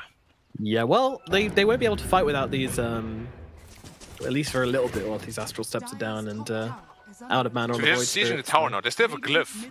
If they can delay this long enough for Dusa to get Skadi, which is in 300, I think they can comfortably take that fight. Look at Beyond is sitting. Beyond the tree. In we go, jump in onto SJ here. They want to try and down before he gets off that ultimate. And can they do it in time? The Hex comes out as well. The damage is there, and they do get the kill. Ghost just sitting and standing and fighting in the front lines. What can they do? Well, they can do this. They turn around, they're trying to get the Void Spirit up to the high ground. Toss back from Kaka, though, beautifully done from the Tiny. And now they jump in for more. They're looking to bring down Summer, just getting right in front of the Death Prophet. But that doesn't matter. Charles has a BKB, so we'll just run himself away. So much healing coming out from Spirit Cyphers as well as they jump in on the now toss it Marcy. Marcy's gone as well. 4 heroes dead on the side of Dandelion. RNG are on the high ground, ready to rock and ready to roll. Summer, all he can do is throw some snakes at him, and that won't be enough. Dude, Yeah, Kaka they're is running owning. definitely an anti-timing here. Kaka's playing really well, but I feel like they shouldn't be throwing these bodies at them. Wait for your Skadi timing and then go. Skadi's done now, but they shouldn't be able to get their eggs. Probably not. No. They'll back away. Could be a lot worse, but yeah, like Dandelion has to be very careful. They just gave away a massive advantage for no reason. Like the Dusa was so close for her timing. Really gotta play for that. Axe is almost done. I really want to see what happens here. Yeah, do you You think gotta they're go just to the gonna try and morph pull with duration it? talent, right? Oh, it's 50 waveform range for me, by the way. How much is it for you guys? Oh no. 2. I've got 0 waveform charges. This time I rolled high. Oh, no. Losers. Imagine that talent. Oh, yeah, for me, 75 waveform charges now, too. Okay, alright. That's I not fair. guess I'm I still at rerolled. 1.5. Still 0. I don't like this game anymore. This is ridiculous. It's all ridiculous. Alright. It's ridiculous. I mean, I don't think that Dandelion are that scared to fight anymore is the thing. Like, they've got themselves the Guardian Medusa, which they didn't have previously, so I think they're feeling quite strong. Yeah. They need to just make sure that they actually fight together. If you psychic the Dusa Right. now, she's going to deal a ton of damage in that fight with the split shot, of course. But you really need to stay together as a unit. That's where they're strong. And in we go. Zetsu nice, immediately big maybe. unleashing onto the Pangolier here, but doesn't quite land with the Spirit, so that's going to allow him to get off this Rolling Thunder. And now this could be difficulties for the side of Dandelion. Some are trying to fight from the low ground here, but not really doing enough. They need to get themselves up these steps, and that is exactly what they'll do. And now they'll turn over to Kaka. Kaka trying to jump in and getting himself caught now it's out Nova caught instead. too. And now they're looking out for more. They've managed to find And he the Omni sprints up Knight another one, too. on the back Remnant up line. in one. He's gone. Remnant out. Yeah. Yeah, and it's going to be another hero caught out here as Somnus will fall here by those. Well, they're getting a lot of damage off in the process, but he does die. And Dandelion find the fight they're looking for. Again, this team does it. They know their timings, and they know when they are strong, and they make full use of it. Yeah. Now it's up to Ghost, really. Like, show us what this hero and this axe is all about. Cause I'm still not sure. Yeah, I was gonna say, I feel like this is exactly what we saw last game with like that double BKB timing, but just the Agnum's reveal from Void Spirit as well as the Scotty reveal from Summer, and they just were like, all right, let's go, time to fight, and they just like immediately pull the momentum back their way. They get 3 really big kills.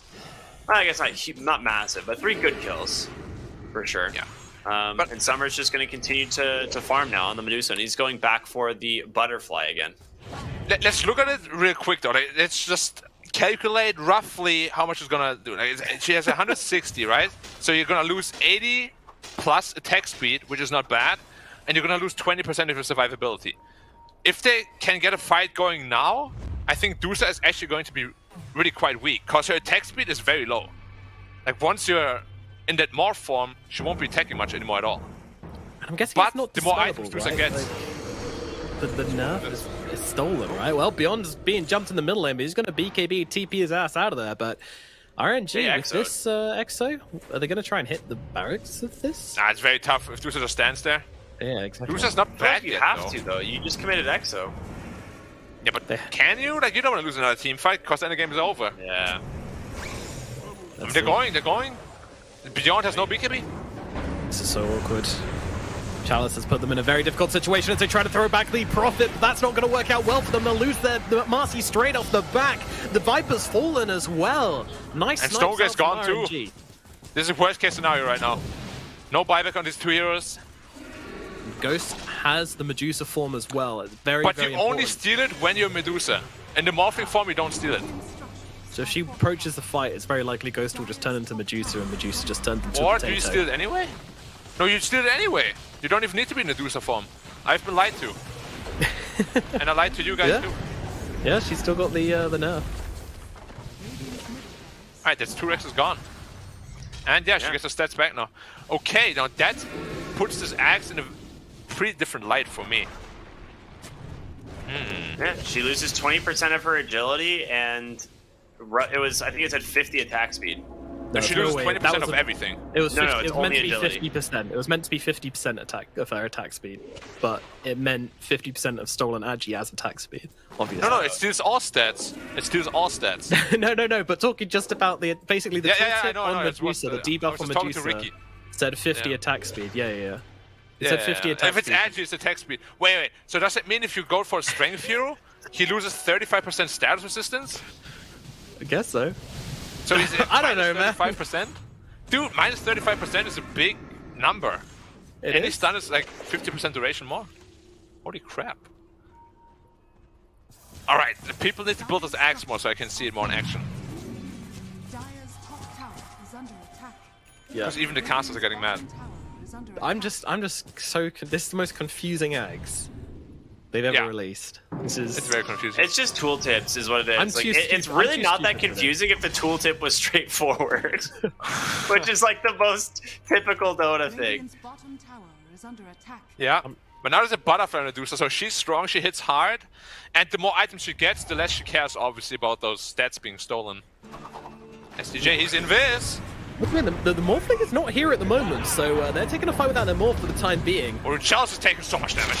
He didn't pop Yeah, BKB. he's getting blown up straight off the bat, and that's going to be Kaka going down as well. Dandelion, they're here to fight, and they're going to get themselves 3 kills just like that. And Roshan That's is Roche. up. They need to buy back for this, and they can. They have to. Can't help but feel they were just kind of gifted that by RNG. I They don't didn't know. really commit much, did they? It's just Primal Split, right? Yeah, but that's a pretty important one though. Wait, they can't give up the Roche, no way. No way, and they're not going to. Rolling Thunder comes in from the back, Somnus going bowling, and he's going to hit a spare, but that is just a Where's the Medusa. buyback? But look at the The Morphling, buyback! he's just gone! Morphling is out of the fight, 70 how did he seconds, die? no buyback. The Resonant Pulse, there was no Omni. He just got silenced and died. Yep. He didn't manage to pop the Manta, huh? But where were the buybacks too? You're committing for the fight, you gotta buy back. Wow. And now you have this is Shard the on turnaround Void. again. That's a big one. Oh no. Yeah, Just like Marcy game managed one, to Nomad. Marcy managed to get the dispose off and stunned up the Morphling, so he was stunned by his own teammate landing on top of him. Happens to the best of us, I guess. A sick play from Sometimes Janming, honestly. your friend sits on you and you're stunned. I don't know. Yeah. I mean, Happens a lot. Ricky knows how that feels. Yeah. couldn't get Black off him at the when we were in the studio. It was terrible. I was talking about the climbing, but sure. Studio also works. Yeah, same. Anyway. Yeah. We're going to right climbing again. We get to climb again soon. Dude, my strength level is insane right now. Like you'll see next Well, time. you're doing the personal... Are you a personal trainer? Are you a qualified personal trainer now? Yes. Oh, very good. Congratulations. Thank you. I appreciate that. Dire's I'll be running some advertisements at the end of the stream. Yeah, you know, with those pre-rolls we do, like the little DPC animations, they'll just be Black coming on being like, are you looking to get stronger? So guys, you've been looking for the body of your dreams? Dire's top tower is falling. Well, Summer definitely has the body of his dreams right now as he is rocking Summer is jacked. 2.5k net worth at this 30-minute mark. The only thing that Wowee. could be scary is that he's lacking a BKB, perhaps. So that he could get perma-stunned by the Rolling Thunder. But other than that, he's looking real golden.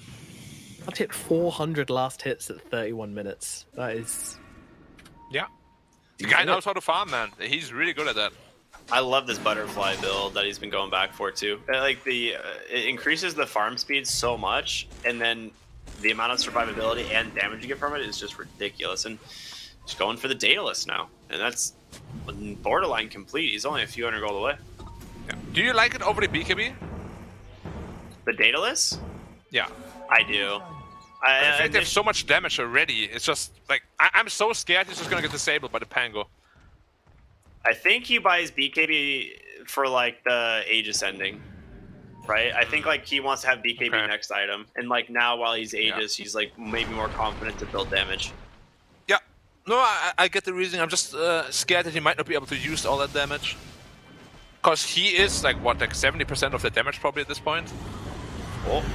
Oh, Chalice didn't get to pop BKB again. Gets it off though with the Exorcism as well, but the split is out as well, lifting up the Omni Knight, trying to take him out the fight, but they've already taken down the Mercy, and now they're going to look ahead for more.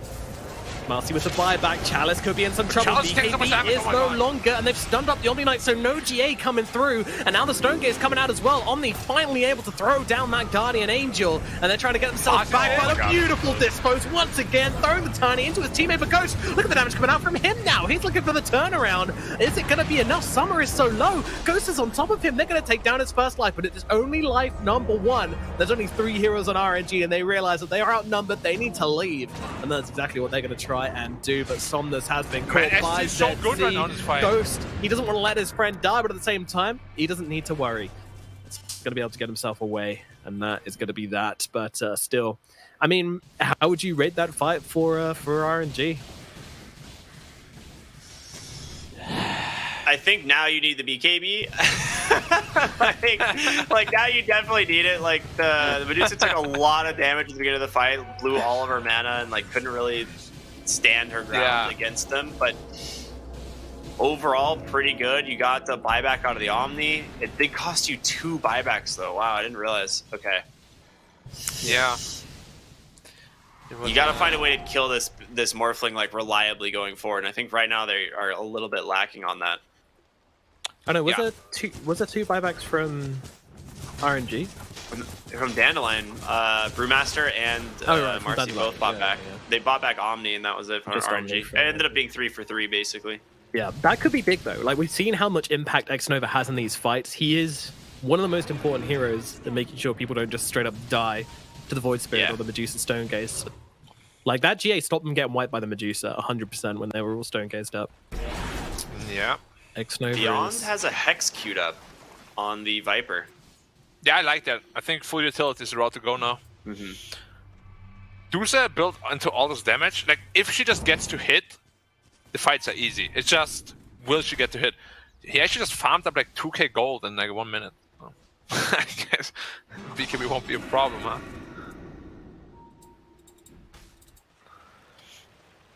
But 25 is still just around the corner. We spoke about the synergy with 25, not just with the Skadi and Daedalus and all that, but of course the sidekick lifesteal as well. Absolutely insane with that 25 talent. Yeah. It's a huge deal, honestly. Now, I do have to criticize SJ a little bit. Like, he needs to keep his Storm Bruling alive until Guardian Angel at least. If he got the Dispel off last fight, would have been completely different. Radiant's bottom tower is under attack. Yeah, that's true, actually. That's a really important factor in these fights. If he does that, he'll learn his B, and he'll become BSJ. Which is, of course, the apex of any Dota player. Yeah, of course. Of course, yes. That makes sense, yeah. 35 minutes in, only a 2k gold net worth. I mean, that's a lot more even than last game. Yeah. It's all execution now. Then who do you favor in that regard? It's hard to say. Like, ZZ has been playing so well in this Void Spirit. Like, he's using his spells perfectly. I think it will mostly come down to X-Nova versus SJ. Like, who can get the better spells off? Can X-Nova get the Guardian Angel off without getting dispelled? He has an Aeon Disc now too on X-Nova, so that's a very big pickup. Which That's again, huge, though, honestly. can get dispelled. Can get dispelled by Brutes as well. It really is a battle of these two heroes, and neither has buyback either, so it's extra spicy right now. Feels like both of them are just going to wait it out, though. But SJ has so much pressure on him, though. I feel X-Nova's job is a lot easier than SJ's. Plus, X-Nova's played multiple TI Grand Finals. He's not feeling the pressure. This is Dandelion's first series in Division 1. You know, this means a lot for them. Yeah. That being said, though, Dusa finally BKB up. So it's going to get a whole lot harder to mitigate her damage.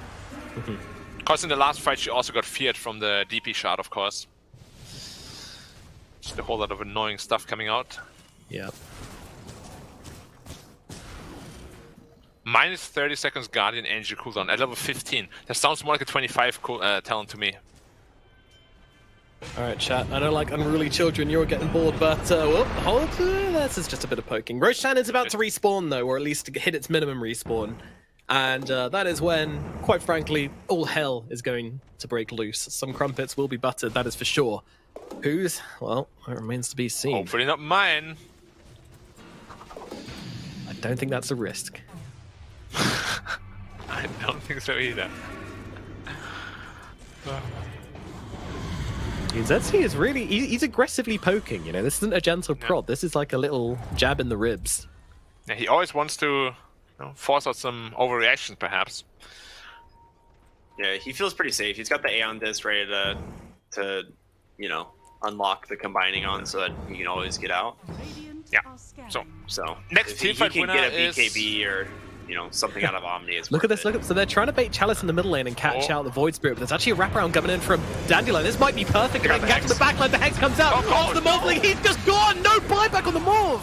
That was beautiful from the side of Dandelion, and now they move forwards, looking for X-Nova. He gets a GA off, but it's just onto himself. I mean, that is just not good. Summer's gonna run He's him got Chalice all by down. himself. Two big heroes taken out. And now they move in. Chalice to damage. Well, Somnus running away on the sidelines, but yeah, Chalice going for the TP away. He's going to be able to make it out at the very least.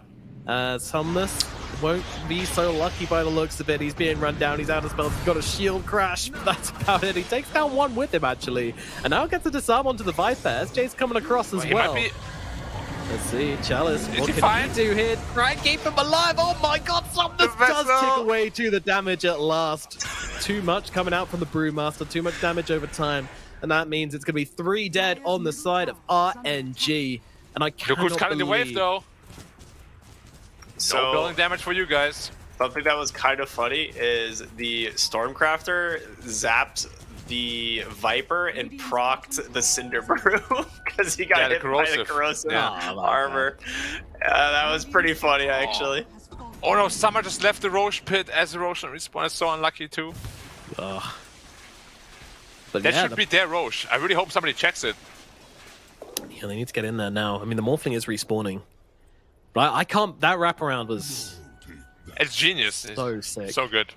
Yeah. It was really good timing too, because like they open the Hex and Omni immediately like turns to try and go for that Dispel with the Heavenly Grace, but just really good pick off there from the Void Spirits just to make sure that he catches them with a Resonant Pulse, and that 2-second silence is just more than enough time to kill the Morphling. Yeah.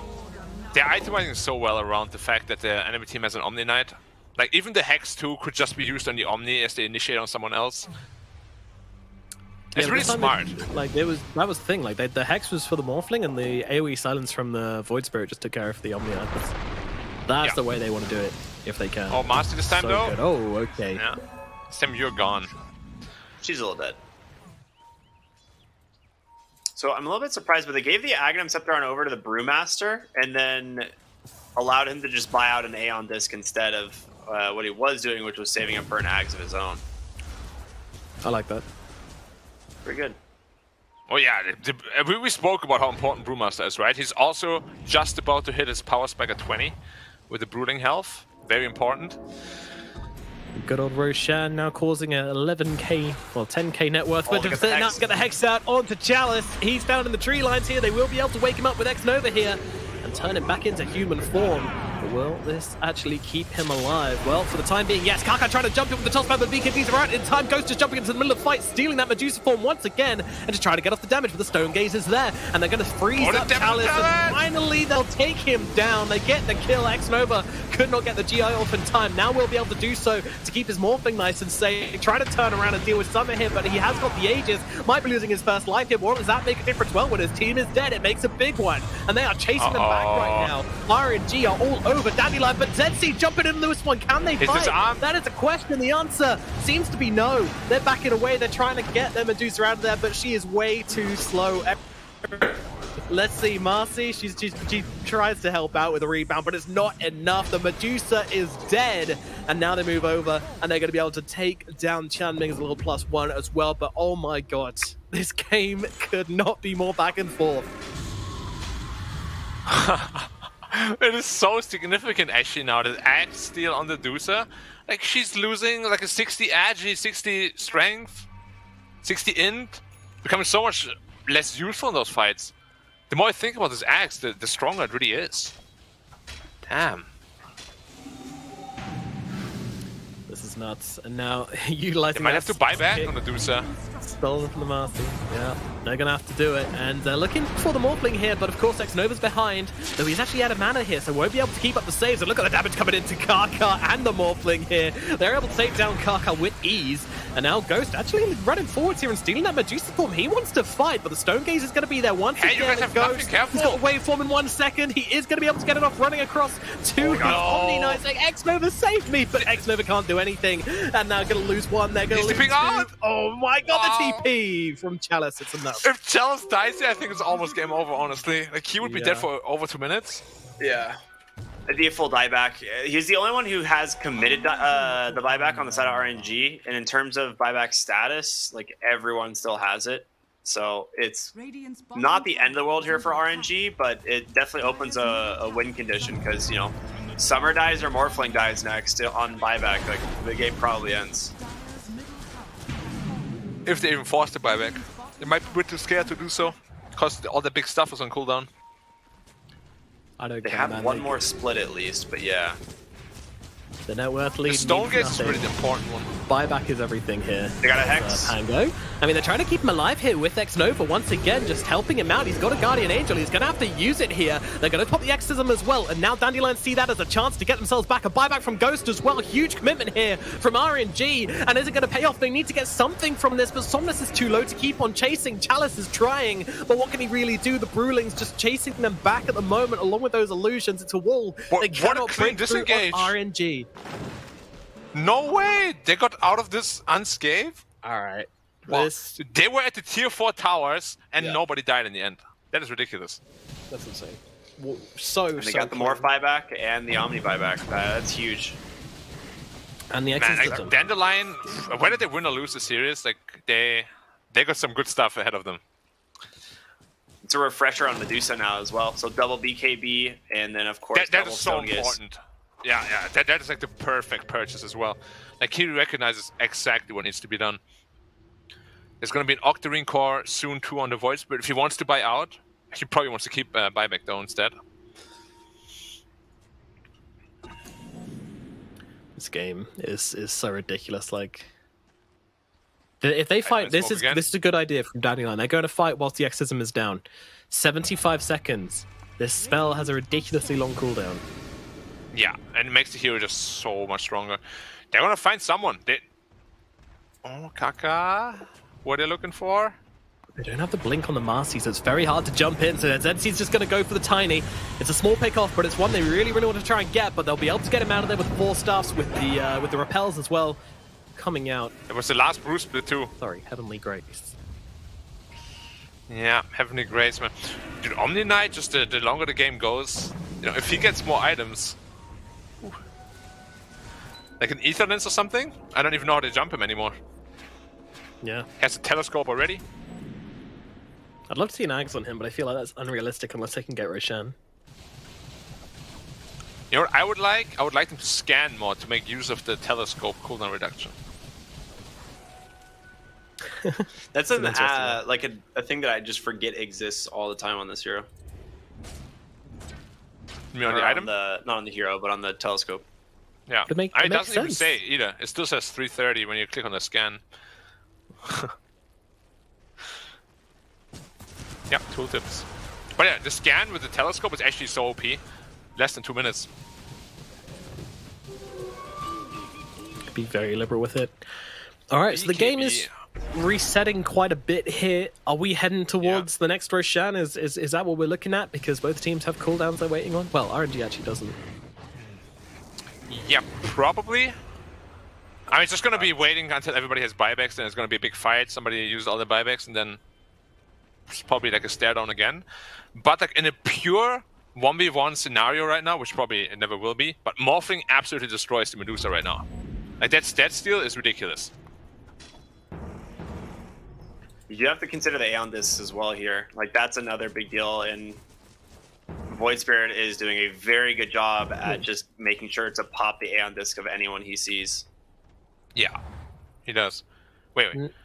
In a very weird twist, Karkar is queuing up an Aghanim Scepter on his position 4 Tiny with no damage items. Yeah, I just saw that as well. Right, wouldn't you just want to finish the Rave Pact against the Dusa? I mean, I think it's a nice amount of AoE slow though, right? It is, yeah.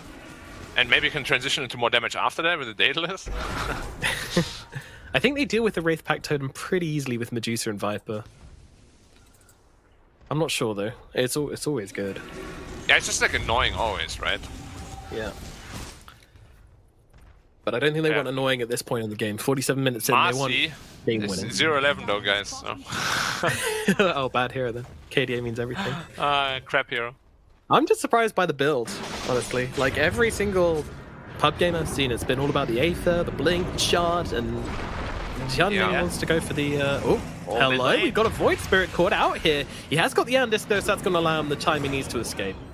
But still, Aeon Disc on cooldown. That's like one of his 10 lives gone. Mm-hmm. Yeah, he just wanted to pop Somnus' Aeon Disc, but it was already on cooldown, little did he know.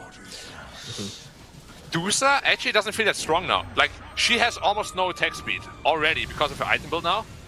Chalice Aeon nice Disc Aeon Disc pop again. Yeah, if Morphling gets her hands on Dusa, she won't be dealing any damage in the next fight. No, it's all about the Stone Gaze as they unleash him. Once again, the Guardian Angel of 4 staffs out to try and get her away, but I don't think it's going to be enough this time around with the Invis. Doing a hell of a lot of work with the Trickster's Cloak. He's gonna die eventually, but it takes a bit of time, and now they see Ghost. Ghost's got to get down to the low ground, though. Wants to try and get away.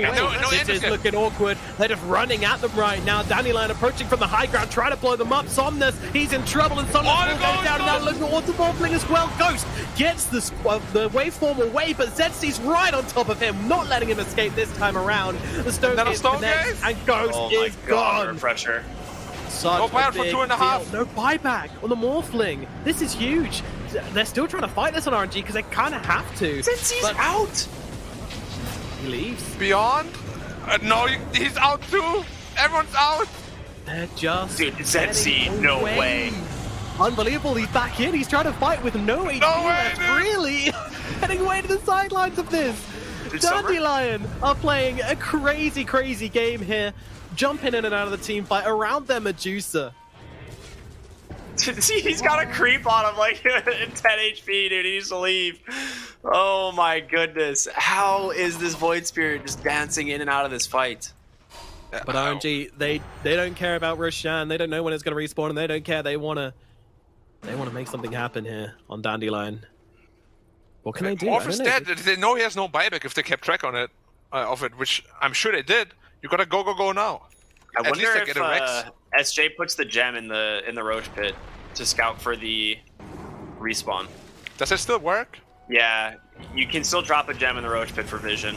Oh man. Oh, ZC. ZC. Yeah, they have no damage There's to kill no him though. way. Yeah, there's no way they the RNG here. But now It's they're the out of Omni, though. position. This could be really bad.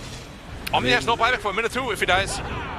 40 seconds. It's a while, but they can survive perhaps. But yeah, X-Nova definitely going There down should be here. a free Roach though if they know it's up. Chalice as well? Well, Chalice! No way, no way, no way. This is a big. I mean, On this, he has Well, BKB. he's got Just BKB. build He's got a instantly, though. buyback as well. Hey, BKB doesn't help if you're slow though. Yep. Oh my Scotty God, Tiny, doing you're gonna help the him. work. Chalice is gonna fall. Tiny did not want to give his own life to try and save. Yeah. Beyond's gonna look for a Hex target. They're gonna go for more. Man, the way they're dancing in and out, and the line is actually so good. Dire's middle tower I like this team. I like this team. Very fun. Quickly They are. becoming a crowd favorite. has fallen. They really are. They're a pleasure to watch. They are absolutely turning heads right now. Look They're at this. turning. It's just... Oh, Dude, he's fought playing the so wrong- well on this Void Spirit. Yeah, they're looking for the Oh, just pickoff that here. goal? Oh, Tiny airline! no! That is not what they were looking for. And Toss now back. in jumps Amasi, throwing back Kirkel once more. Summer not really I think finding the time to leave, pickoff he time was to leave. looking for there. So they do respect it and they get themselves back. Gosh, and You got the morph. You don't have a brew split. Yeah, it's definitely time to bail. man, this is so tense. Wait. Radiant's Yeah, bottom okay. tower is under No. attack. I just wanted to confirm that you actually steal all stats. You do. Yeah, it is But all it says- stats. I had to like But look it at says the you're just gaining wiki. agi. You're gaining It- 43 agi. Like, okay. Yeah, it's definitely a bugged like debuff / buff, but Don't- I checked the wiki just to make Yeah. sure, and it is all stats, 20%, Okay. Don't- including bonus stats, not just base stats. Yeah, it's all stats. That's why it's so insane right now. He's stealing like a good 1,000 health. It's like, look at Dursa's stats right now. Wait, is he stealing it off of an illusion and it applies to the hero? Yeah. Yeah. It is, yeah. Look at that. Okay, that is definitely not intended. He just sent Look an at his health illusion and down mana pool, mid and dude. just took his entire health and mana pool. He's so squishy. Dire are scanning. The little baby Medusa. Oh, they're rolling in this time. Oh, Thunders. My god, this is a huge commitment from RNG here. What can they do? Well, they're trying to lock down the Morphling in the backlines, but of course he's still got the BKB and the Satanic, and they're just going to turn around and try and deal with ZC. But ZC, he's jumping himself out of this one straight off the bat. Something's not Meanwhile, himself. Somnus, he is He has in no a buyback. bit deep here, and he's going to get frozen up with that swashbuckle, and he is gone. Dude, Chalice is in deep too. 125. Is that a stone trying to gaze? fight into him right now, and Ghost getting on top of Summer, trying to blow him up, play his own game, steal his form, and just fight up into him, and it's not going to work. Ghost Oh is the my one God, getting torn dude. apart. Triple They are buyback. dead. 3 heroes out on the side of RNG, all dead for 100 seconds. This might be the end. Dandelion, they get Wow, the 2-0 okay. over RNG. Unbelievable. You can't even call it a fluke either, because the second game was very tightly contested, and their decision making just outclassed RNG. Who'd have thought? Dude, ZC on the Void Spirit is an absolute beast, man. An absolute beast. He did so much work in these fights. Chalice basically got controlled up on the side entirely just by the Void Spirit in this last fight. And then you have Somnus who like rolls in, and the entire team cannot join because there's just a Brew, Master Split, and Void Spirit just zoning out the entirety of RNG. It was so sick. It's beautiful Dota, really. It is beautiful Dota. Like, it's not nearly as clean as LGD is when they're on top, of course, but like Not yet. every now and then you really see those like it's very reminiscent, right, of LGD sometimes. It's just a team fight execution. Everything seems so spot on and so smooth and fluid. Like that Void Spirit in those team fights, even the Panda escaping, all of them like on 200 health. Like, it's ridiculous how hard they outplayed RNG in this game. It really is. It really, really is. I mean, jumping in and out of the fights, you know, just playing around their Medusa so damn well. It was such an impressive performance from Dandelion. And the thing is, like, we reached these late portions of the game, and it was RNG making the small mistake which tipped the balance in the end. It wasn't Dandelion, which is crazy when you consider this Dandelion's lack of experience. You know, like this team is very new. They are some fresh players, they're a fresh team, and for them to come up and put in this kind of performance in their first series is hugely impressive. But yeah, I mean, there were some tiny little mistakes there from RNG which cost them at the end. I mean, I think Somnus, when he swashbuckled, he chose to try and come back and disarm the Medusa, but that actually means he gets stone gazed and frozen up, and that's what actually caused him to die in the end there. Some really little micro things like that, which just ended up costing them the game. But in that late game, you know, the stuff like that just sometimes it just happens. Dude, the damage numbers in this game are ridiculous. Really? Like, yeah, Void Spirit is actually the highest damage dealt. Like it honestly feels like it. If you like watch these fights closely, like it is ZC starting every single engagement and nearly bursting a hero almost entirely alone. He does 66,000, almost 69,000 damage, followed by the Medusa at 64,000. So it is some heavy lifting being done by ZC on the Void Spirit, even though like Summer had like a really impressive game, and the refresher build, which is not something you would probably expect all that often on the Medusa, is such a sick call. It was so smart. Yeah, especially in this game. I'm just going to throw something into the room. What do you guys think about Morphling? Was it a hero problem this game? Because I feel like after he had all his items, he just didn't have impact in those team fights. Like maybe the BKBs were used wrongly, or he got bursted first, or like something always went wrong for him. But I feel like the damage number that he has, 23k, it should be much higher. It's just he doesn't have Stone Gaze, like, right? He's like role playing a Medusa, right, in terms of like trying to steal her stats and do damage. But there's always this like 8 seconds in the fight where Stone Gaze is going, and he just can't attack anything. I feel like that was the problem. And then he just buys a refresher, and he's just like, all right, well, you're not going to attack for the entire fight now. For me, the it's refresher like, pick was so smart. Yeah. Like, Tiny has his shard, you know, like he's got this crazy moment in the game. Medusa, she's got that 25 with the Skadi, which is just ridiculous. You know, all these carry heroes have this like majorly scary timings they can look at, which are unique to them.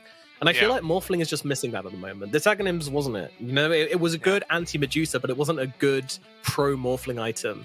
And at the end of the day, if that's your position 1 and your other cores are a Pangolier and a Death Prophet, you need someone to just be, you know, clapping them cheeks, doing that damage, making them clicks happen. And they didn't have that this game. And I think ultimately, you know, that was one of the biggest problems they had inside of these fights. Yeah, kind of just felt like he was solely there to steal Medusa stats, and that's it. Yeah, like that's an offlaner kind of gameplay, right? Yeah, or maybe even plus 5 Morphling at that point. Like, you know, why not take it a step further? But you're crazy. Yeah, it was. What can you say? Like, Dandelion just completely outperformed, and their drafting seems to be really solid. Like, I never really see them being outdrafted at all. No, even every single time I've seen the same thing. Division 2, they never once really had like a bad draft. They lost 2 games. They went like 14-2 in Division 2. One of their losses, I believe, was asked to Aster Aries, which is like the other team that promoted. So, like they have shown incredible promise as a roster, just like from last season onward. But yeah, here's the whole fight. Like, you can see, they literally can't join the fight. Yeah, and someone's all. I mean, there was just that's the bit I was talking about. And SJ, literally 2v4ing them on the sidelines there, and Somnus is like, team. We can't come. Sorry, nothing we can do. But just to remind you guys, like, usually what we criticize these Div 2 teams for, they don't know how to close out a game. When it comes to mid-late game, their decision making is very off. Dandelion, it feels like they have already overcome one of the hardest things to learn in Dota, which is that late game decision making, how to close out a game, how to get back into a game. And it's very commendable, honestly. Very, very commendable. Yeah, LGD Junior. It feels like that right now. If LGD had an academy team, you know, this would be it, because there's so many similarities to be drawn between these guys in the way that they play and in the way that they're so obsessed with their timings, and for good reason, because that's when they can turn these games around. And that's why we see these guys, on the back foot. So in both of these games, they're on the back foot at one point, but they just remain calm. They make it happen, and they wait for their timings. When they hit those timings, they're back in the driving seat. And that's super impressive to me. Dude, this graph is so wild. It is just rocky from start to end. Like, it never once was just like it definitely like trends upward for like Dandelion the whole time, but the whole game, it was just back and forth, constant team fights going one way or the other. But like Dandelion always managed to like kind of edge it out shortly after. Like there was like one really good fight where RNG like start going to the high ground, they get the mid racks, right? But even then they get caught overextend, and Dandelion punish it and then turn it into a big win for themselves. It's just like they punish you. Like that's the one thing we were talking about. Like if we thought was going to be the other way around. Like we're like, all right, you're going to be playing up against players like Kaka, Xnova,